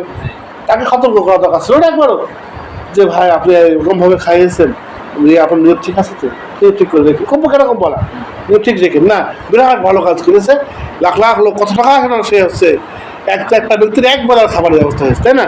আর ওই টাকাটা যদি বুদ্ধি করে যদি কাজ লাগাতো, হতে পারে ওই লাখো লোকের খাবার দিয়ে হয়তো মানে হাজারো পরিবার, চিন্তা করো, হাজারো পরিবারের হয়তো স্থায়ী কি হতো, হাজারো পরিবার মানে কিন্তু খেয়াল করে দেখো প্রায় লাখো লোকই। এই জন্য টাকা ফুল আমি বুঝতে পারছি ইসলামে, সেটা হচ্ছে টাকা, এবার টাকা ফুল নিয়েও কিন্তু রাজনীতি হচ্ছে, কিন্তু অনেকে ইন্স্যুরেন্সের মানি ফেলছে টাকা ফুল, বসের টাকা ফোন করা, টাকা ফোন হচ্ছে একে অপরকে বহন করা বিনা স্বার্থে কি একেবারে এটা। এই বিষয়টা আমি শুনেছি, আমরা ছোটবেলায় শুনতাম, ওই বলে যে কোনো আমাদের বাঙালি বলে বাঙাল অমুক গোত্র আছে না, যদি কারো বেগুন বিক্রি না হয় তার বেগুন সবাই কিনে নেয়, এমন একটা কথা অনেকে প্রচলন আছে। এগুলো আল্লাহর কাছে পছন্দনীয় ব্যবস্থা, এইগুলোতে উৎসাহিত করতে হবে, একে অপরকে হেল্প করার দিকে। আমার কমে তুষ্ট হওয়া, অন্যকে আমার সম্পদের শরীক করার মনোভাব, এটাকে আমরা সাদাকা বলি, কখনো জাকাত বলি, কখনো হাদিয়া বলি, কখনো আমরা এগুলো, তাই না, যে হাদিয়া, তাকাত, তোফা, সাদাকাত, এই দিকে উৎসাহিত করতে হবে। আর সঞ্চয়ের দিকে কত উৎসাহিত। আচ্ছা বলেন তো, ব্যাংক কি এরকম কিছু বলে? ব্যাংক মানে কিন্তু কি, যত বেশি নিজের টাকায় নিজে কি করা যায়, জমানো যায়, এবং টাকা কারো যদি দিয়ে থাকি কখনো, ওই টাকার বিনিময়ে টাকা মানে সুদ নেওয়া, সাদাকা হিসেবে না, আদায় হিসেবে না, টাকা বিনিময়ে টাকা। এই ব্যাংক ব্যবস্থা ইসলামীকরণের চেষ্টা করা অপ্রয়োজন। বরং তার তুলনায় আমি বলবো, আমি দুটো আয়াত জায়গায় করি, আমি একটা চমৎকার সিস্টেমের কথা বলি। আল্লাহ বলছেন যে ফাবিমা রাহমাতিন মিনাল্লাহ লিনতা লাহুম, আল্লাহর দয়া যে আপনি সাহাবাদের ওপরে নরম হয়েছেন। যদি আপনি কর্কশ হতেন, ওয়ালাউ কুনতা ফাযলান গালিযাল কলবি, যদি আপনার অন্তরটা কঠিন হতো, লাং ফাদ্দু মিন হাওলিক, ওরা আপনার থেকে পালিয়ে যেত, দৌড় মারত। তাহলে কি করেছেন? এই মুমিনদের মাঝে সম্পর্ক কায়েম করাটাকে কি বলেছেন? বলেছেন রহমত। কি বলেছেন? মুমিনদের মাঝে সম্পর্ক কায়েম করাটা কি বলেছেন? রহমত। আল্লাহ অন্য আয়াতে বলছেন রাহমাতু রাব্বিকা খায়রুম মিম্মা ইয়াজমাউন, তোমার রবের রহমত যা কিছু জমানো হয় তার মধ্যে সর্বোত্তম। জমা করার বিষয়ের মধ্যে সর্বোত্তম কোনটা? রবের মিলান, ওই যে জামাতের হিসেবে সংস্মরণ করেন, কি হবে? মুমিনদের সঙ্গে সম্পর্ক কায়েম হওয়াটা রহমত, তাহলে মুমিনদের সঙ্গে সম্পর্ক কায়েম হওয়াটা সর্বোত্তম জমা। বাংলাদেশটা রোগ বাড়াই হয়েছে, ভাইরা ভিড় করে দেখাচ্ছে কি যা আছে, কি কিসের লাখ লাখ টাকা, কিসের ব্যাংক, কিসের সুইস ব্যাংক, কিসের বাংলাদেশ ব্যাংক, ডুবিয়ে যাবে, শেষ হয়ে যাবে। মানে এটা হচ্ছে ইসলামের সিস্টেম হবে। বিপরীতে ওরা যা কায়েম করেছে তাতে কি হচ্ছে? আল্লাহ বলছেন ওয়াইলুল লিকুল্লি হুমাযাতিল লুমাযা আল্লাযী জামাআ মালাহু ওয়া আদ্দাদা, ধ্বংস সে যে সদাই দোষে মাল জমিয়ে হিসাব কষে। যে সম্পদ জমায় তার একটা বৈশিষ্ট্যই হবে শাহলোকের হাসে নিন্দা মন্দ করা। ফকির এসছে দেবে না তো, ওই লোক ওর নিজের ব্যাংক ব্যালেন্স আছে, ও দেবো কি জন্যে, ও এই করবো কি জন্যে, গুণ এসছে নেবে, তুই আমার দেখিনি, তুই আমার খোঁজ নিয়ে এলি। মানে এক কথায় যে তোমার জমাতে চায় সে কিন্তু কি করবে, বেশি বেশি কিন্তু হচ্ছে দরিদ্র। এই অনেকে কিন্তু আমাদের এইটা খেয়াল করে তো। আল্লাহ বলছেন যে ধ্বংস সে যে সদাই দোষে, মানে হোমাঝা লুমাঝা, মানে ফাইল মতো যেমন পরে আছে না, হোতামা মানে হাতিমা, লামিজা হামিজা, মানে খুঁচা মারা, গুঁতো মারা, এর খুঁচা মারা, ওর গুঁতো মারা। দেখা যাচ্ছে কর্মচারী 2 টাকা বেতন বাড়াইতে হবে, এবার খুব যাচ্ছে। হ্যাঁ, এই সমস্যা দেখবেন। ওই খেলো তো, মানে ওই 2,000 টাকা কি 3,000 টাকা দেবো না, ওগুলো মানে মুমিনরা বুঝে ফেলবে। যদি এইরকম শিক্ষা থাকে সে কি করবে, মানে জমাবে বলে। কিন্তু জমানোটা হয় কিছু না, খেয়াল করেন জমানো মানেই কিন্তু এখন হয় স্ত্রীর কম দেবেন খাটিয়ে, তাই না, সন্তানের কম দেবেন, যখন সে চাবে খুব বেশি চাই, দোষ না? হ্যাঁ, মানে হচ্ছে দই ধরা। কিন্তু তার মানে জমানোর সঙ্গে কিন্তু দই ধরার সম্পর্ক রয়েছে। কারণ জমানো মানেই কিন্তু প্রচুর হুকুক, অনেক ব্যক্তির হক মেরে কিন্তু জমানো হয়। হক আছে যে ব্যক্তি, যে দেখা যাচ্ছে যে যদি কোনো সম্পদে প্রতিবেশীর হক থাকে, সেই সম্পদে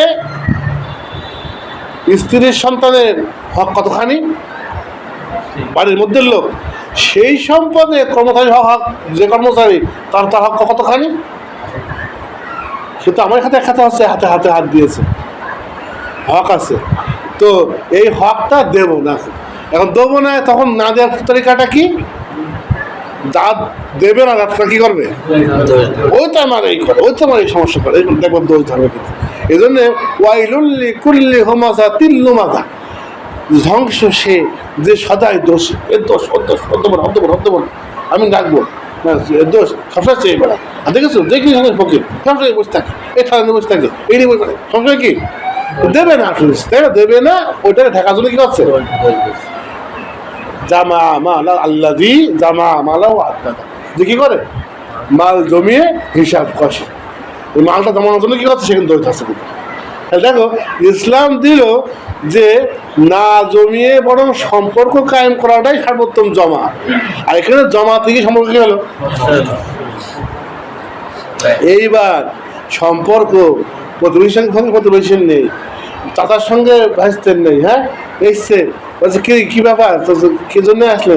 বহুদিন দেখা টাকা ধরে না, আসলে চাচা সমস্যায় পড়েছি।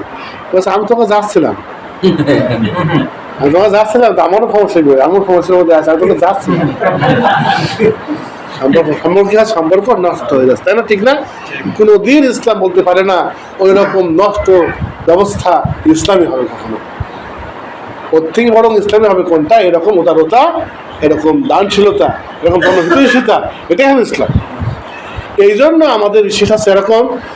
এর জন্য ইসলাম কি দিয়েছে? ইসলাম কয়েকটা ব্যবস্থা করেছে, তার মধ্যে একটা হলো স্থায়ী ব্যবস্থা, জাকাত খরচ করে দেওয়া হয়েছে। জাকাত আল্লাহ বলেছেন যে এই জাকাতে, আল্লাহ বলছেন যে ফাইলুন, যারা জাকাতের ব্যাপারে অ্যাক্টিভ, ফাইলুন কথাটা বেশি ইম্পর্টেন্ট, গুরুত্ব রাখে। কারণ জাকাতই দিলাম হয়ে গেল, অনেকেরই জাকাতের ব্যয়টা হয় কিন্তু একদম সম্পূর্ণ অকারণ। দেখা যাচ্ছে নির্দিষ্ট কিছু লোক আছে প্রতি বছর নিয়ে যায়, নিয়ে খেয়ে পায়খানা করে ট্যাঙ্কি বোঝাই করে, কোনো প্রকার হয় না আমাদের। যে জিনিসটা ছিল মুসলিম সমাজের যে শূন্যস্থানগুলো পূর্ণ করার জন্য, যে প্রবলেমগুলোকে ঠিক করার জন্য, ওই জিনিসটাই কিন্তু পুরো ব্যয় হয়ে যায় কি অকারণে। ডেলি আসছে, সে প্রতি বছর আসছে, মানে খালু, কেউ চাচা, কেউ মামা, কেউ বুবু, কেউ বিড়ি খেয়ে, কেউ গাঁজা খেয়ে কি করছে? কাপড়ি খাচ্ছে।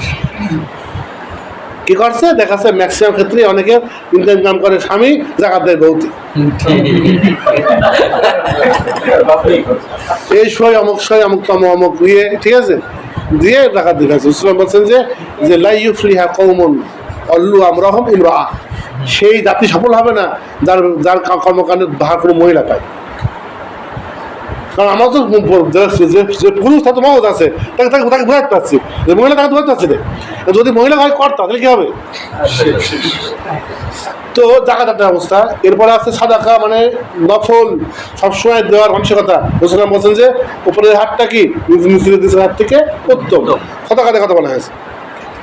আরটা আছে, এটাকে বলা হয় সমস্যার সময়, এই যে এটাকে আমরা বলছি টাকা ফুল। আর সমস্যার সময় ভাগ করে নেওয়া, খরচটাকে ভাগ করে, এটাকে টাকা ফুল বলা হয়। টাকা ফুল প্রবলেম হয়েছে, একটা রাস্তা হয়ে গেছে, তার ঠিক করতে হবে।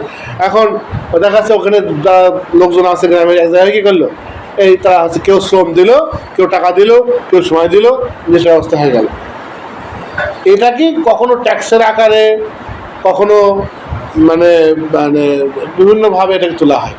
তো এটাও একটা সিস্টেম আছে। আমরা আপাতত আজকে আমরা যে বৈঠকটা মূলত বসেছি, আমাদের মূল যে ভিত্তি স্তম্ভ জাকাতের ব্যাপার। আজকে আমাদের এটা সামনে রমজান আসছে, জাকাতের ব্যয়ভারটা অনেকেই অনেকভাবে করেন। তা আমাদের এখানে আমরা এই বিষয়টা গত বছরের আগের বছর থেকে আমাদের জিনিসটা শুরু হয়েছে। আমরা মোটামুটি আগে নেওয়া হতো না, ভাইরা যারা আমরা এখানে এক জায়গায় আছি, আমরা এক জায়গায় জাকাত দিই, অনেকেই দিই, একবার যেরকম আমরা দেয় আর কি। দেওয়ার পরে সেই জাকাতটা আমরা এক মাথায় বন্টন করি। এর মাধ্যমে উপকারিতা হয়েছে। আমরা আগে গতবার কিছু ব্রিফিং দিয়েছি, আমরা এবার কিছু ব্রিফিং দেবো, এই জন্যই আজকের আলোচনাটা। এরপর আপনারা সিদ্ধান্ত নেবেন আপনারা কী করবেন। অর্থাৎ আপনাদের জাকাতের ব্যাপারে ডিসিশনটা আপনারা কী করবেন সেটা হচ্ছে, এমনিতেও জাকাতের ব্যাপারটা মূলত ছিল আগেও জাকাত রাষ্ট্রের কাছে আসতো, গ্রামের কাছে আসতো, তারপর মন্ত্রণ হতো। কারণ ওই আমি যখন বেতনটা দেবো, তখন সেটা আলাদা বন্টন হয়ে যাবে। খরচ হয়ে যাবে, হয়তো কাজে দেখাচ্ছে কম আসবে। তো আমরা জাকাতের ক্ষেত্রে যেগুলো জাকাত আমরা করেছি, আমরা গত বছরের জাকাতের সংক্ষিপ্ত এটা আমরা দিচ্ছি, বিস্তারিত বর্ণনা আমি প্রথমেই বলছি যে আমরা এখানে হিসাব নিকাশ এই আজকের মজলিসটা কোনোভাবেই এটা জবাবদিহিতার মজলিস না। এখানে কয় টাকা এসছে কয় টাকা গিয়েছে এই বিষয়ে জবাবদিহিতা আমরা করছি না, কারণ মানে আস্থা রাখার উপরেই এটা জবাবদিহিতাটা হচ্ছে মানে অপ্রয়োজন এবং অযৌক্তিক। কারণ যদি এই হিসাব মেলানো যদি হচ্ছে হিসাব মেলানোর যদি উদ্দেশ্য হয়, যদি আমরা আস্থাশীল নাই হই, এই কাগজের নাতে কতক্ষণ কথা কথা কেন? এই জন্য যে আস্থার ওপরে আপনারা দিয়েছেন সে আস্থাকে বরং ভেঙে ফেলা হবে যদি হিসাব নিয়ে কারণ আমি যদি ঠিকমতো ব্যয় নাই করে থাকি আমার কাগজ দেখাতে কতক্ষণ? এক ছেলের মধ্যে নামে দিলে হয়ে গেল 20,000 টাকা। এই জন্য আলহামদুলিল্লাহ যে আস্থার উপরে আমরা প্রতিষ্ঠিত আছি সেই আস্থাকে কায়েম করা, ওটাও হচ্ছে অন্যদের সঙ্গে সম্পর্ক করা, কায়েম করা। দ্বিতীয়ত আমার একটা আছে মানে সাবের হিসাব আছে, যখন কেউ লেনদেন করে লাখ টাকার বা লাখ লাখ টাকার, তখন সেখানে 2,000 টাকা ভুল কিনতে হওয়া স্বাভাবিক। এই 2,000 টাকা যদি ভুল ধরাই পড়ে তার হিসাবে, এখন হিসাব নিয়ে যেমন লাভটা কিনা আমি কিছু টাকা আদায় করবো, যদি আদায় করি তাহলে তার চালিত বেতন দেওয়া লাগবে। যদি মনে করেন আমি এই জিনিসটা বহু আগে থেকে আমার বিষয়টা আমি আবার অনেকেই বিষয়গুলো বোঝে না, আমি তার তুলনার ফ্রি কাজ করবে, সে ফ্রি কাজ করবে, এইবার আমি হিসাব নিচ্ছি তার কাছে হচ্ছে পরিপূর্ণ, কম বেশি পড়বেই, হিসাব পুরা মিলে যাবে মুনাফিকের। পুরা মিলবে কার 5,000 10 টাকা 4,000, ঠিক আছে, পুরা মিলে গেছে, পুরা মিলবে না। লাখ লাখ টাকা হিসাব টাকার মধ্যে কি হবে? ও দিয়েছে মনে নেই, লিখবো করতে করতে তো কি হবে, নিজের দোকানের সব পুরা মেলে। যদি না মেলে জিনিসটা বোঝার চেষ্টা করতে হবে, ওই অমিল হবে, 500 হোক 5,000 হোক, কি হবে? অমিল হবে। এখন দেখা যাচ্ছে দিয়েছে কারো লিখতে মনে নেই, এটাই হবে। আলহামদুলিল্লাহ এমন কারো কাছে দেওয়া হয়নি টাকা, দায়িত্ব যে খেয়ে নেবে, খেয়ে গেল দিলে মানে সাথে মিলিয়েও দেবে। আমার খুব উল্টো পাল্টা, আমাদের সেটা হচ্ছে উল্টো পাল্টা।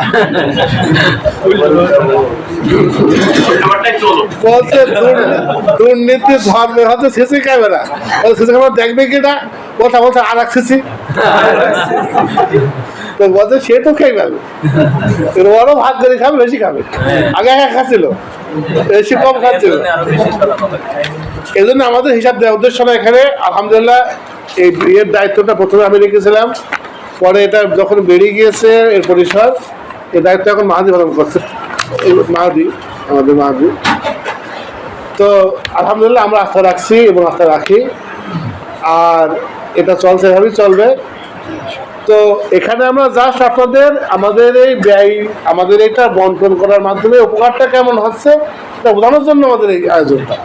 এখানে কোনোভাবে হিসাব নিকাশ করার জন্য কিন্তু আয়োজনটা না। তারপরেও আমরা তারপরেও হিসাব নিকাশ কিছু বেশি এসে আমি কিছু কিছু বিষয়কে নিয়ে করবো, মানে বর্ণনা করবো। এবারের জাকাতের ইয়েতে গতবারের মতো আমরা মানে যে গতবারে কেবলই ভালো খবর ছিল, এবারে আমার হাতেই কিছু খারাপ খরচ হয়ে গিয়েছে, মানে এমন কোনো জায়গায় চলে গিয়েছে যেখানে বেনিফিটটা আসেনি। আশা করছিলাম হয়তো বিশেষ ইয়েতে আমার এই দোকানটার ব্যাপারে, যেহেতু এটা আমাদের দাসের পাশে হলো দোকান, এই দোকানটা ছেলেমেয়েদের কিছু উপকার হয়। তার মানে এই দোকানটা চললে পারে এখান থেকে ছেলেমেয়ে কিছু কিনে খায়, ওদিক যাওয়া লাগে না, মানে রাস্তাঘাট দিয়ে যাওয়া আসা করলে রিস্ক। এই কারণে আমি চাচ্ছিলাম দোকানটা চলুন। তো সেই কারণে এই দোকান চালানোর জন্য আমি কিছু টাকা কিছু ব্যক্তিকে আমি দিয়েছি, যেটা যেভাবে যতখানি হিসাব নিকাশ করে দেওয়ার কথা ছিল ততখানি করিনি। ফলে ওই টাকাটা পুরাটাই হচ্ছে পারিনি এক কথা। ওইটা নিয়ে আমি নিজেও আলোচনা করেছি খুবই। তারপরেও ওখানে আমার নিয়তটা ছিল হচ্ছে মানে কিন্তু ওইটা আমি বলবো যে এক রকমের প্রায় 30,000 টাকা মতো ওই জায়গায় আমাদের মোটামুটি টাকা দিয়েছি বলতে চাচ্ছি যে আমাদের যে হিসাবটা আর কি, মানে হ্যাঁ মানে যে ফায়দা আমরা ফেরাতে চাচ্ছি আর কি, সেই ফায়দার মধ্যে পড়েনি, ওখান থেকে আমরা বেনিফিট হতে পারিনি, তাহলে খবর দিতে পারলাম না ওখান থেকে। তো এরপরে মোটামুটি আমাদের জাকাতের ব্যাপারে আছে এবারের যে ইয়েতে বেশ কিছু ভাইয়ের আমরা একটা জিনিস হচ্ছে ইয়ে করেছি, ঋণ বাবদ প্রায় 20,000 টাকা করে 3-4 জন এরকম ব্যক্তিকে দেওয়া হয়েছে। তার মানে দেখা যাচ্ছে যে 60-70,000 টাকা এই বাবদ গিয়েছে। আবার হিসাবে এরকম ছিল, যখন ভাইদের কর্মকাণ্ডে এবং দিন একবার একসঙ্গে করতে হচ্ছে, এদিকে তারা দিনের শিক্ষা শিখছে, সকাল বিকাল হয়তো দরকারে আসছে, ওদিকে কর্মকাণ্ড কিছুটা বিরতি নিচ্ছে, অবসান নিচ্ছে, ফলে বাৎসরিক একটা ঘাটতি পড়তে পারে, কারো কারো ক্ষেত্রে বাৎসরিক একটা ঘাটতি পড়তে পারে। মুদির দোকানে, কাঁচামালের দোকানে দেখা যাচ্ছে 5,000-10,000 টাকা তার খেতে পারে। তো আমার একটা প্ল্যান হচ্ছে যে এরকম যাদের হবে তাদের আমি বছর শেষে কি করবো, এককালীন আমি তাদের ঋণের হচ্ছে এটা দায়িত্ব নেবো ইনশাআল্লাহ। আমাদের যে দেখা যাচ্ছে যেহেতু সে এদিকে শেখছে ওদিকে কাজ করছে, দেখা যাচ্ছে ওদিকে আরবি শেখছে বয়স্ক, ওদিকে তার ফ্যামিলি আছে সেটা কাজ করছে, 2 ঘন্টা হয়তো সে টাইম বের করে কি করছে, দেখা যাচ্ছে ওই 2 ঘন্টার কমতে দেখা যাচ্ছে তার হচ্ছে করছে, দেখা যাচ্ছে তাকে আমি সারা বছরই উৎসাহ দিচ্ছি কাজকর্ম ঠিক করার, যাতে করে জাকাত না লাগে। প্রত্যেকটা ব্যক্তি জাকাত যাতে না লাগে এর চেষ্টা করুক, ওটা তার চেষ্টা। আমার চেষ্টা কি থাকবে, আমার কোনো ভাই কষ্ট না করুক, আমার কোনো ভাই মুদিখানার দোকানের কাছে বকা না শুনুক, কেউ তার খরচ না ধরুক, কথা বলে গেলে সেটা কিন্তু আমাদের কিন্তু দিয়ে থাকবে এই সম্পর্ক। এখন আমার একটা প্ল্যান হলো যে মোটামুটি এরকম যাদেরই দেখা গিয়েছে যে কম পড়ছে, কিছু কম বুঝতে পারছে কিছু কম পড়ছে, তাকে আলাদা জিজ্ঞাসা করে কখনো খোঁজ খবর পাওয়া গেলে পরে তাকে আমরা হচ্ছে, আর আমাদের নীতি হচ্ছে আমরা কাকে কি দিয়েছি কোনো নাম উল্লেখ না করে, তাতে করে যে কে জাকাত দিয়েছে এর নাম উল্লেখ করে নেয় আর কার দিয়েছে উল্লেখ করে নেয়, তাতে করে এর সামনে কেউ কখনো হেও না। যাই হোক, তো আমরা নাম উল্লেখ করছি না, কিন্তু এরকম কিছু থেকে দেওয়া হয়েছে। এখানে 20,000 টাকার অ্যামাউন্ট রয়েছে কয়েকজনের, দেখা যাচ্ছে যে আমরা দিয়েছি এইভাবে। এই আপনারা খেয়াল করেন এই থিমে, কিন্তু এই থিমে যে তার কিছু কম পড়তেই পারে, যদি কম পড়ে এই বিষয়গুলোকে মিসকিন বলা হয়। মিসকিন এটা কোনো গাল না, আল্লাহ কাদের সম্মানও, মানে আটকে যাওয়া, শাখা না মানে আটকে যাওয়া, তার মানে চলছে গিয়েছে আটকে গিয়েছে, আটকে গিয়েছে এটা করে আমাকে খেলা মেরে দেওয়া যে হচ্ছে ঠিক আছে সমস্যা নেই, যাতে করে দিনকে দিন সে 10 থেকে 20 থেকে 30 হয়ে সে পুরো ঋণ খেলাপি হয়ে যাবে, এর মানুষের কাছে করার থেকে ধরবে, তার এরকম অবস্থা না সৃষ্টি হয়।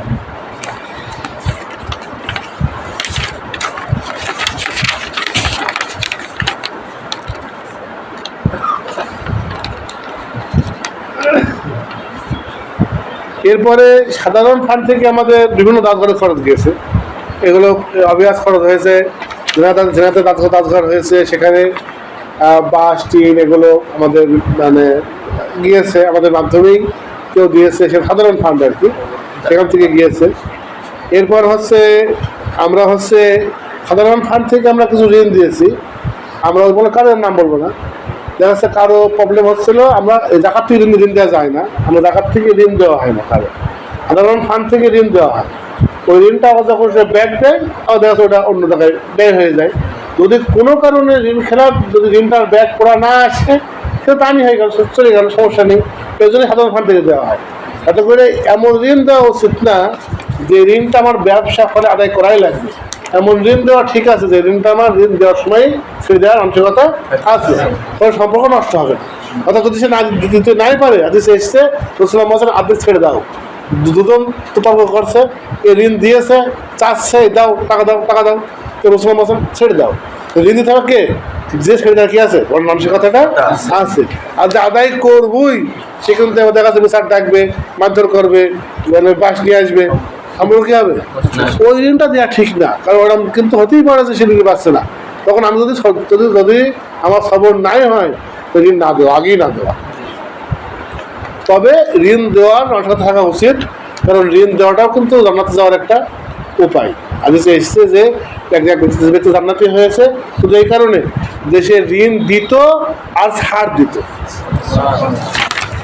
আমরা সাধারণ ফান্ড থেকে আমরা বিভিন্ন স্থানে বিভিন্ন ক্ষেত্রে আমরা 5,000, 30,000 নানা অ্যামাউন্টের আমরা ঋণ দিয়েছি কয়েকটা। আমরা সেটা এখনো পর্যন্ত হয়তো কোনো কোনো জায়গায় আছে, খরচটা হয়ে আছে। এরপরে হচ্ছে আমাদের দাসঘর আহমদাতে একটা হচ্ছে, সেখানে মূলত ব্যক্তিগত খরচে হচ্ছে বেশিরভাগ কাজই কোনো এক ভাইয়ের, কিন্তু সেখানেও কিছু কিছু কাজ আমভাবে করা হচ্ছে, আর কিছু কিছু কাজ ঋণ হিসেবে ওখানেও কিছু কাজ আমাদের সাধারণ ফান্ড থেকে ওখানে যাচ্ছে। এরপরে আমাদের এই ডাকঘরে কিছু অনুষ্ঠান হয়, আজকে হচ্ছে, বিভিন্ন সময়ে হয়, এগুলো কিন্তু সব সাধারণ নাম থেকে, কিন্তু দেখাতে কোনো ফান্ড থেকে না, সাধারণ যে ইয়ের থেকে এগুলো খরচ হচ্ছে হয়। এই যে খত আম পড়ার এখন এখানে সব লেখা রয়েছে, আমি যার সাথে আমভাবে বলছি, সময় যত বেশি নেই। এখানে আলহামদুলিল্লাহ একটা খুব ভালো একটা খরচ গিয়েছে, আমি বলতে যেটা বলে আমার ভালো লাগছে। কোনো এক ভাইয়ের মানে ভ্যান কিনে দেওয়া হয়েছে একটা, সে তার হচ্ছে পরিবারের অভাবই ছিল, তো ভ্যান কেনার পরে ভ্যান মানে সে ভাড়া মারছে, ভালো চলছে।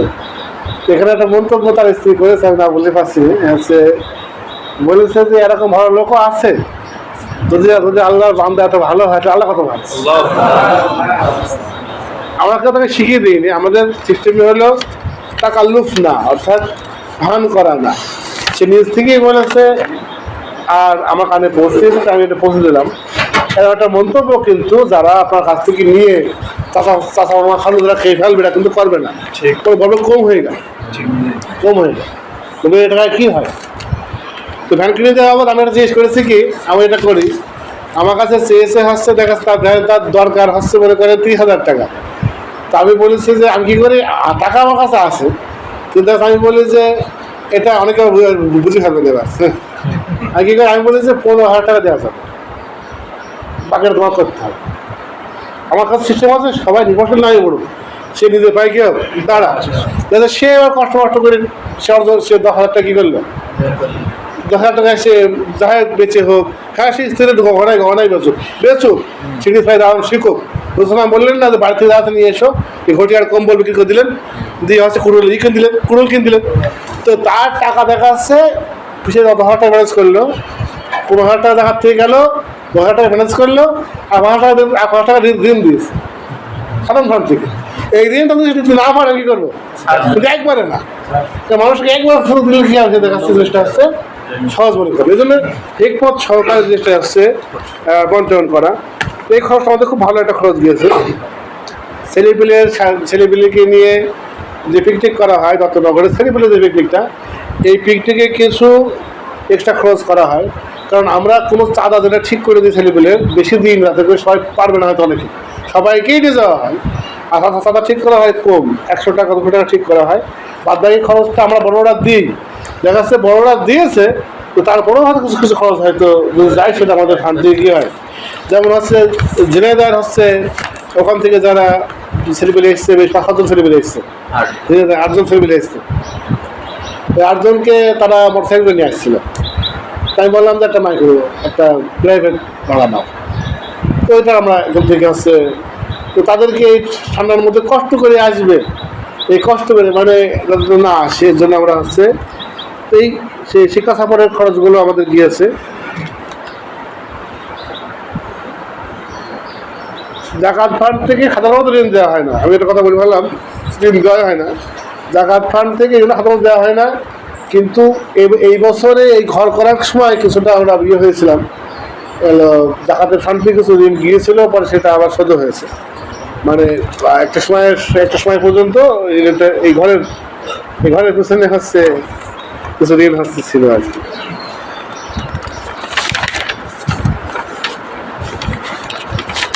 ইজি বাইক, এরকম এক ভাইয়ের ইজি বাইক আছে, দেখাচ্ছে যে ব্যাটারি কেনা বাবদ একটা খরচ, ওই ইজি বাইকের খরচ কিন্তু একটা লেন, কিন্তু এটা ওর মধ্যেই পড়ে যে হচ্ছে আপনার হলো যে বছর আনতে গিয়ে কম পড়া, যেটা মানে দেখা যাচ্ছে হয়তো এই ব্যাটারির টাকা রাখা উচিত ছিল, হয়তো সেটা খেয়ে ফেলেছে, খেয়ে খাওয়া হয়ে গিয়েছে, দেখা যাচ্ছে ওই টাকাটা তার যদি কষ্ট হচ্ছে, দেখা যাচ্ছে ওটা আমরা বের করেছি, ওটা মানে বহন করা হয়েছে।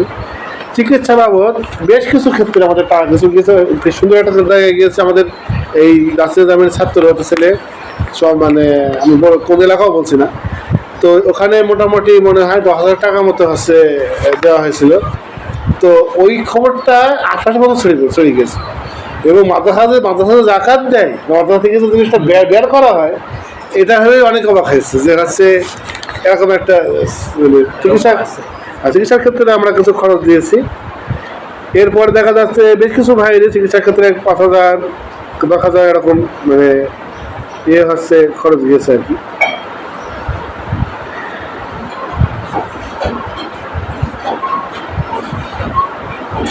এখানে দেখছি একটা জিনিস, কম্বল কিনে দেওয়া হয়েছে কাউকে, হ্যাঁ 600 টাকা একজনের ইয়ে।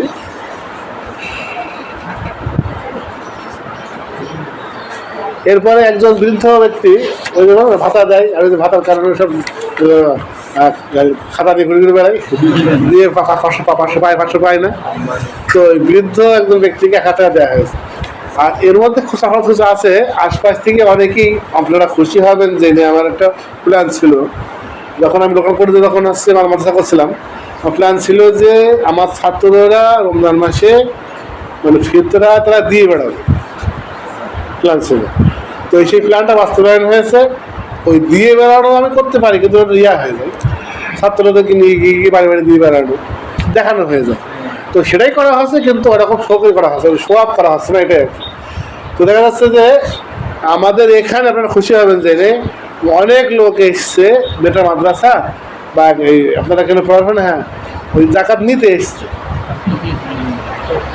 এসছে মানে মাদ্রাসায় তখন দিতে যায়।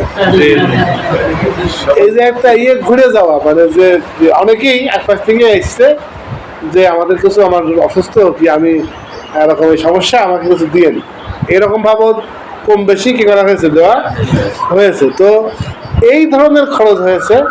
আর একটা খরচ আমি করি, এটা আপনাদের সামনে পেশ করছি, যে প্রতি বছরই রমজানের সময়, যেহেতু রমজান মাসে তারাবি পড়া হয়, রমজানের একটা হচ্ছে অবসর লাগে, এই 3 থেকে 5,000 টাকা, কারো ক্ষেত্রে আর একটু বেশি, আমরা ওই মানে ঈদ খরচ আর কি, রোজার আগে আমরা অনেক ভাইকে দিয়ে থাকি।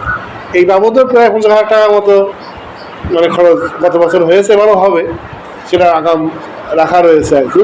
তার মানে তাতে করে সে নিশ্চিন্তে রোজার মাসের যে সময়টা কাটাতে হ্যাঁ পারে আর কি, মানে ঈদ ঘোরার মতো আর কি, ঈদ ঘোরার মতো। এই হচ্ছে আমাদের মৌলিক যে হচ্ছে মানে ব্যবস্থাটা। এখন সংক্ষেপে বাংলাদেশ তুমি এবারের যে আয়টার ব্যয়টা যা তুমি সংক্ষেপে বলে দেবা। আর যদি কোনো হিসাবে গরমিল থাকে সেটা মানে যে মিলল না, যেটা আর কি গরমিল বলে বলা হবে, যে হয়তো 5,000 টাকা মিলেনি, সেটা বলে দেবা। তোমার কাছে কিছু আছে গেলে তো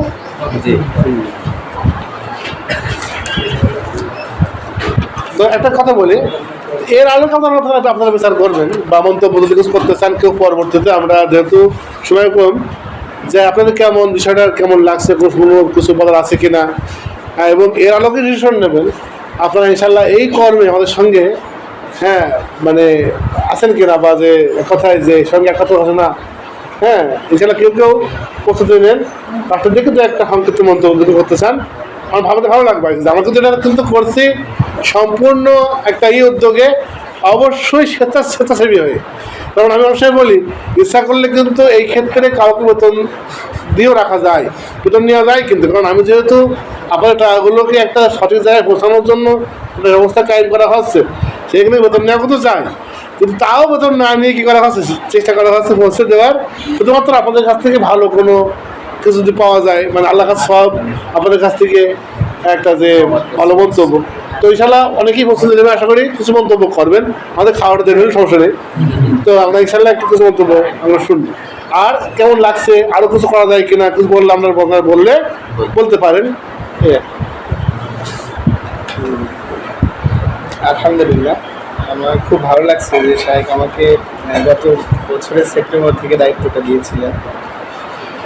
অনেক ছোটবেলায় দায়িত্ব পালন করেছিলাম একসময়, খুব ক্ষুদ্র পরিসরে, বড় হয়ে আবার পেয়েছি। আলহামদুলিল্লাহ, শাহেককে কৃতজ্ঞ। আমাদের আয়ের ব্যাপারটাই শুধু বলি, ব্যয়টাও বলবেনি। প্রথমে আমি সেপ্টেম্বরে দায়িত্ব পাওয়ার আগে 2,87,365 টাকার মতো আমাদের আয় হয়ে যায়। এটা জাকাত ফান্ড এবং সাধারণ, আপনার কথার মাধ্যমে বুঝতে পেরেছেন আমাদের দুইটা ফান্ড চালু রয়েছে, একটা সাধারণ জেনারেল ফান্ড আর একটা হলো আমাদের জাকাত ফান্ড। জাকাত ফান্ড থেকে তো ঋণের ব্যবস্থা সব বললো, সবই বলে দিয়েছে। প্রথমে সেপ্টেম্বর পর্যন্ত আমরা 2,87,000 টাকা মতো আমাদের মানে প্রায় 2,90,000 টাকার মতো কালেকশন হয়েছে। আর পরবর্তীতে এসে আমার সেপ্টেম্বর থেকে দায়িত্ব পাওয়ার পর থেকে 29/2/2024 গতকাল পর্যন্ত যে রিপোর্ট আমাদের কাছে রয়েছে সেটা হলো 1,91,000। তার মানে সাধারণ ফান্ডে আমরা শুধু সাধারণ ফান্ডেই পেয়েছি আমরা 1,90,000 টাকার মতো।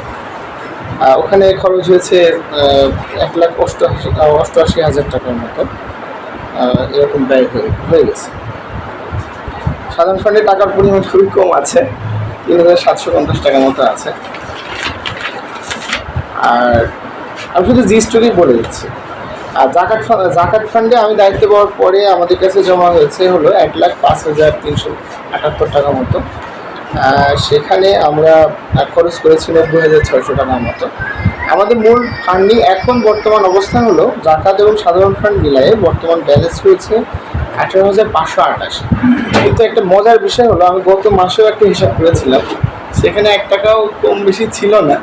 কিন্তু এইবার গত রাত্রে আমি খুব অবাক হয়েছি, আমার আলাদা একটা ড্রয়ার আছে, বাক্স আছে, তো সেই বাক্সে আমি মানে 18,000 টাকার জায়গায় 19,200 টাকার মতো পেয়েছি।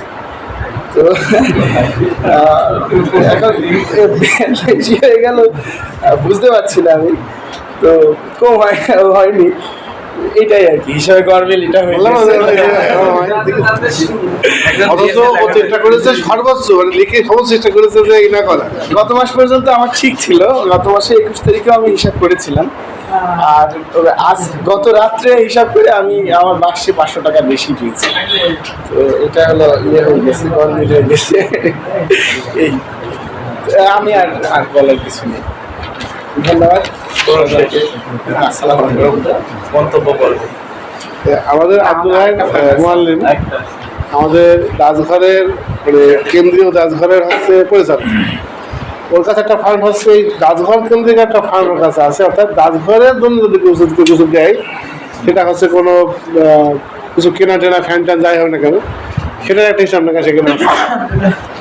আলহামদুলিল্লাহ, আমার এই হিসাবটা মূলত গতবার থেকে এই গতবার হয়েছিল, সেই অনুষ্ঠানে আমি বলেছিলাম যে জুলাই 21 থেকে জুলাই 22 পর্যন্ত এবং জুলাই 22 থেকে আবার ফেব্রুয়ারি 23 পর্যন্ত হিসাব দেওয়া হয়েছিল। তো এইবার ফেব্রুয়ারির পর থেকে ফেব্রুয়ারি 23 থেকে ফেব্রুয়ারি 24 পর্যন্ত মানে এই মাস শেষ পর্যন্ত আমাদের আয় হয়েছে 60,000 টাকা মতো, 60,000 টাকা মতো আয় হয়েছে। আর ব্যয় হয়েছে 58,240 টাকা। বিভিন্ন খাত আছে আমাদের, যেমন বেশিরভাগ ব্যয় হয়েছে মূলত এবার আমাদের দাসঘরটা তৈরি করা, এর জন্য দাসঘর নির্মাণ বাবদ মোট প্রায় 30,000 টাকার মতো দাসঘর নির্মাণের ক্ষেত্রে হয়েছে ইয়ে হয়েছে। আর গ্যাস খরচ মানে আমাদের বিভিন্ন অনুষ্ঠানে বিভিন্ন ওই যে জ্বালানি গ্যাস, ওই গ্যাসের টাকা 2800 টাকা মতো খরচ হয়েছে। আমাদের এখানে একটা কম্পিউটার আছে, দাসঘরে কম্পিউটার বিভিন্ন সারা টারা লাগে বিভিন্ন সময়, ওই বাবদ কিছু খরচ হয়েছে। কারেন্ট বিল বাবদ কিছু খরচ হয়েছে, পরবর্তীতে আমাদের এক ভাই কারেন্ট বিলের দায়িত্ব নিয়েছে, সে খরচ আমার এই ফান্ড থেকে আর করা হয় না। টিউবওয়েল ইয়ে করা হয়েছিল, পোতা হয়েছিল, 3800 টাকা খরচ হয়েছিল। আর বিভিন্ন পিকনিক বা আপ্যায়ন বাবদ আমার কাছ থেকে কিছু টাকা পয়সা এখান থেকে নেওয়া হয়, 2500 টাকা মতো খরচ হয়েছে। সাউন্ড সিস্টেম বিভিন্ন ওই মানে বিশেষ করে রমজানের সময় যে খরচটা হয় বিভিন্ন সাউন্ড সিস্টেমের কারণে, সেখানে 1000 টাকা মতো খরচ হয়েছে। রান্নাঘর নির্মাণ করা হয়েছিল এবং তার সাথে সংশ্লিষ্ট আরও কিছু খরচ 5,800 টাকা মতো। আর আমাদের এই ট্যাঙ্ক হদ কাটা হয়েছিল, এটা 4,000 টাকা মতো খরচ হয়েছিল। এ হলো খরচ, মানে বিস্তারিত খরচ এড়িয়ে। আর আমার কাছে এখন মূলত হিসাব করলে বেড়ে যাবে আর কি, করা হয়নি, 2,000 মতো 2800 টাকা মতো আছে, 2800 টাকা মতো এখন আমার ফান্ডে, দাসঘরের কেন্দ্রীয় দাসঘরের ফান্ডে এখন 2800 টাকা মতো আছে। এখন মন্তব্য যদি কিছু করেন করতে পারেন।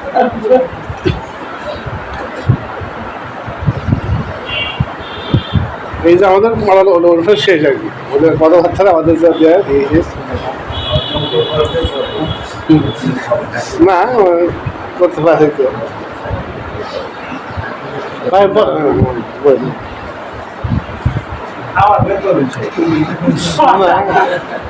আলহামদুলিল্লাহ। আসলে প্রথম কথা হচ্ছে যে আজকে সাহেবের কাছ থেকে যা জানতে পারলাম, আমার হচ্ছে যে জীবনের অর্ধেক সমস্যার সমাধান হয়ে গিয়েছে। আর ইসলামিক অর্থনীতির ব্যবস্থা, আমাদের মন মানসিকতা, এগুলো তো মানুষ চিন্তা করলে মানে বিশ্বাসই করতে হবে না যে ইসলাম এত সহজ, এত সুন্দর। এই বিষয়টা জানতে পারলাম। আর এত সুন্দর একটা অনুষ্ঠানে আমাদেরকে ইনভাইট করা হয়েছে, এটা সত্যি আল্লাহর দরবারে অনেক শুকরিয়া এবং ভালো লাগলো। এবং সবচেয়ে বড় কথা হচ্ছে যে আমি এর কাছ থেকে অনেক মানুষকে জাকাত দেওয়া দেখেছি, কিন্তু এত সুন্দর সুষম ব্যবস্থা আমি দেখিনি। আমার চোখের সামনে হিন্দুকে জাকাত দেওয়া পর্যন্ত আমি দেখেছি, অথচ স্পষ্ট সে জানে না। এই জন্য আমার যারা টাকা এখানে জমা দিয়েছে, তাদের টাকা যে একটা ভালো খাতে ব্যয় হচ্ছে, এটা যে কত বড় বিষয়। ওই যার টাকা এই হিন্দুর হাতে যাচ্ছে আমার নিজ চোখে দেখা, এবং আরও কত যে যাচ্ছে, প্রতি বছর নেচ্ছে যাচ্ছে, কোনো তাদের আপডেট নাই, কোনো নাই। এগুলো তো অহরহ প্রতিদিনের ঘটনা। তো সেখান থেকে যদি এত বড় একটা সব কিছু আলহামদুলিল্লাহ, আমাদের দার্সে নিজামের সব ব্যবস্থাপনাই এত নিখুঁত, যেটা কল্পনা করার বাইরে। আমি তো মনে করি যে কোথাও দেখিও নাই, শুনিও নাই, এবং কেউ করতে পারে আমার মনে হয় তাদের মাথায়ও আসবে না। কারণ সরাসরি কোরআন সুন্নাহ থেকে এত কাছ থেকে বোঝা ব্যক্তি আমি জীবনে আর দেখি নাই। এই জন্য সবসময়ই মানে সব বিষয়ে আমি আশ্চর্য হই, এবং যতই দেখি ততই বেশি আশ্চর্য হই যে এত নিখুঁত ব্যবস্থাপনা কীভাবে হয়। আল্লাহ তাআলা আমাদের কবুল করুক, এবং সব মিলে খুবই মানে উত্তম হয়েছে এই সিস্টেম। আচ্ছা আপনি তো বলে নাকি? আচ্ছা ঠিক আছে, তাহলে আমরা ওই বসার ইয়েটা ই করে ফেলি। সবাই যদি একটু মানে বেশি জায়গা নিয়ে বসতে ফোনগুলো কাদের? আপনার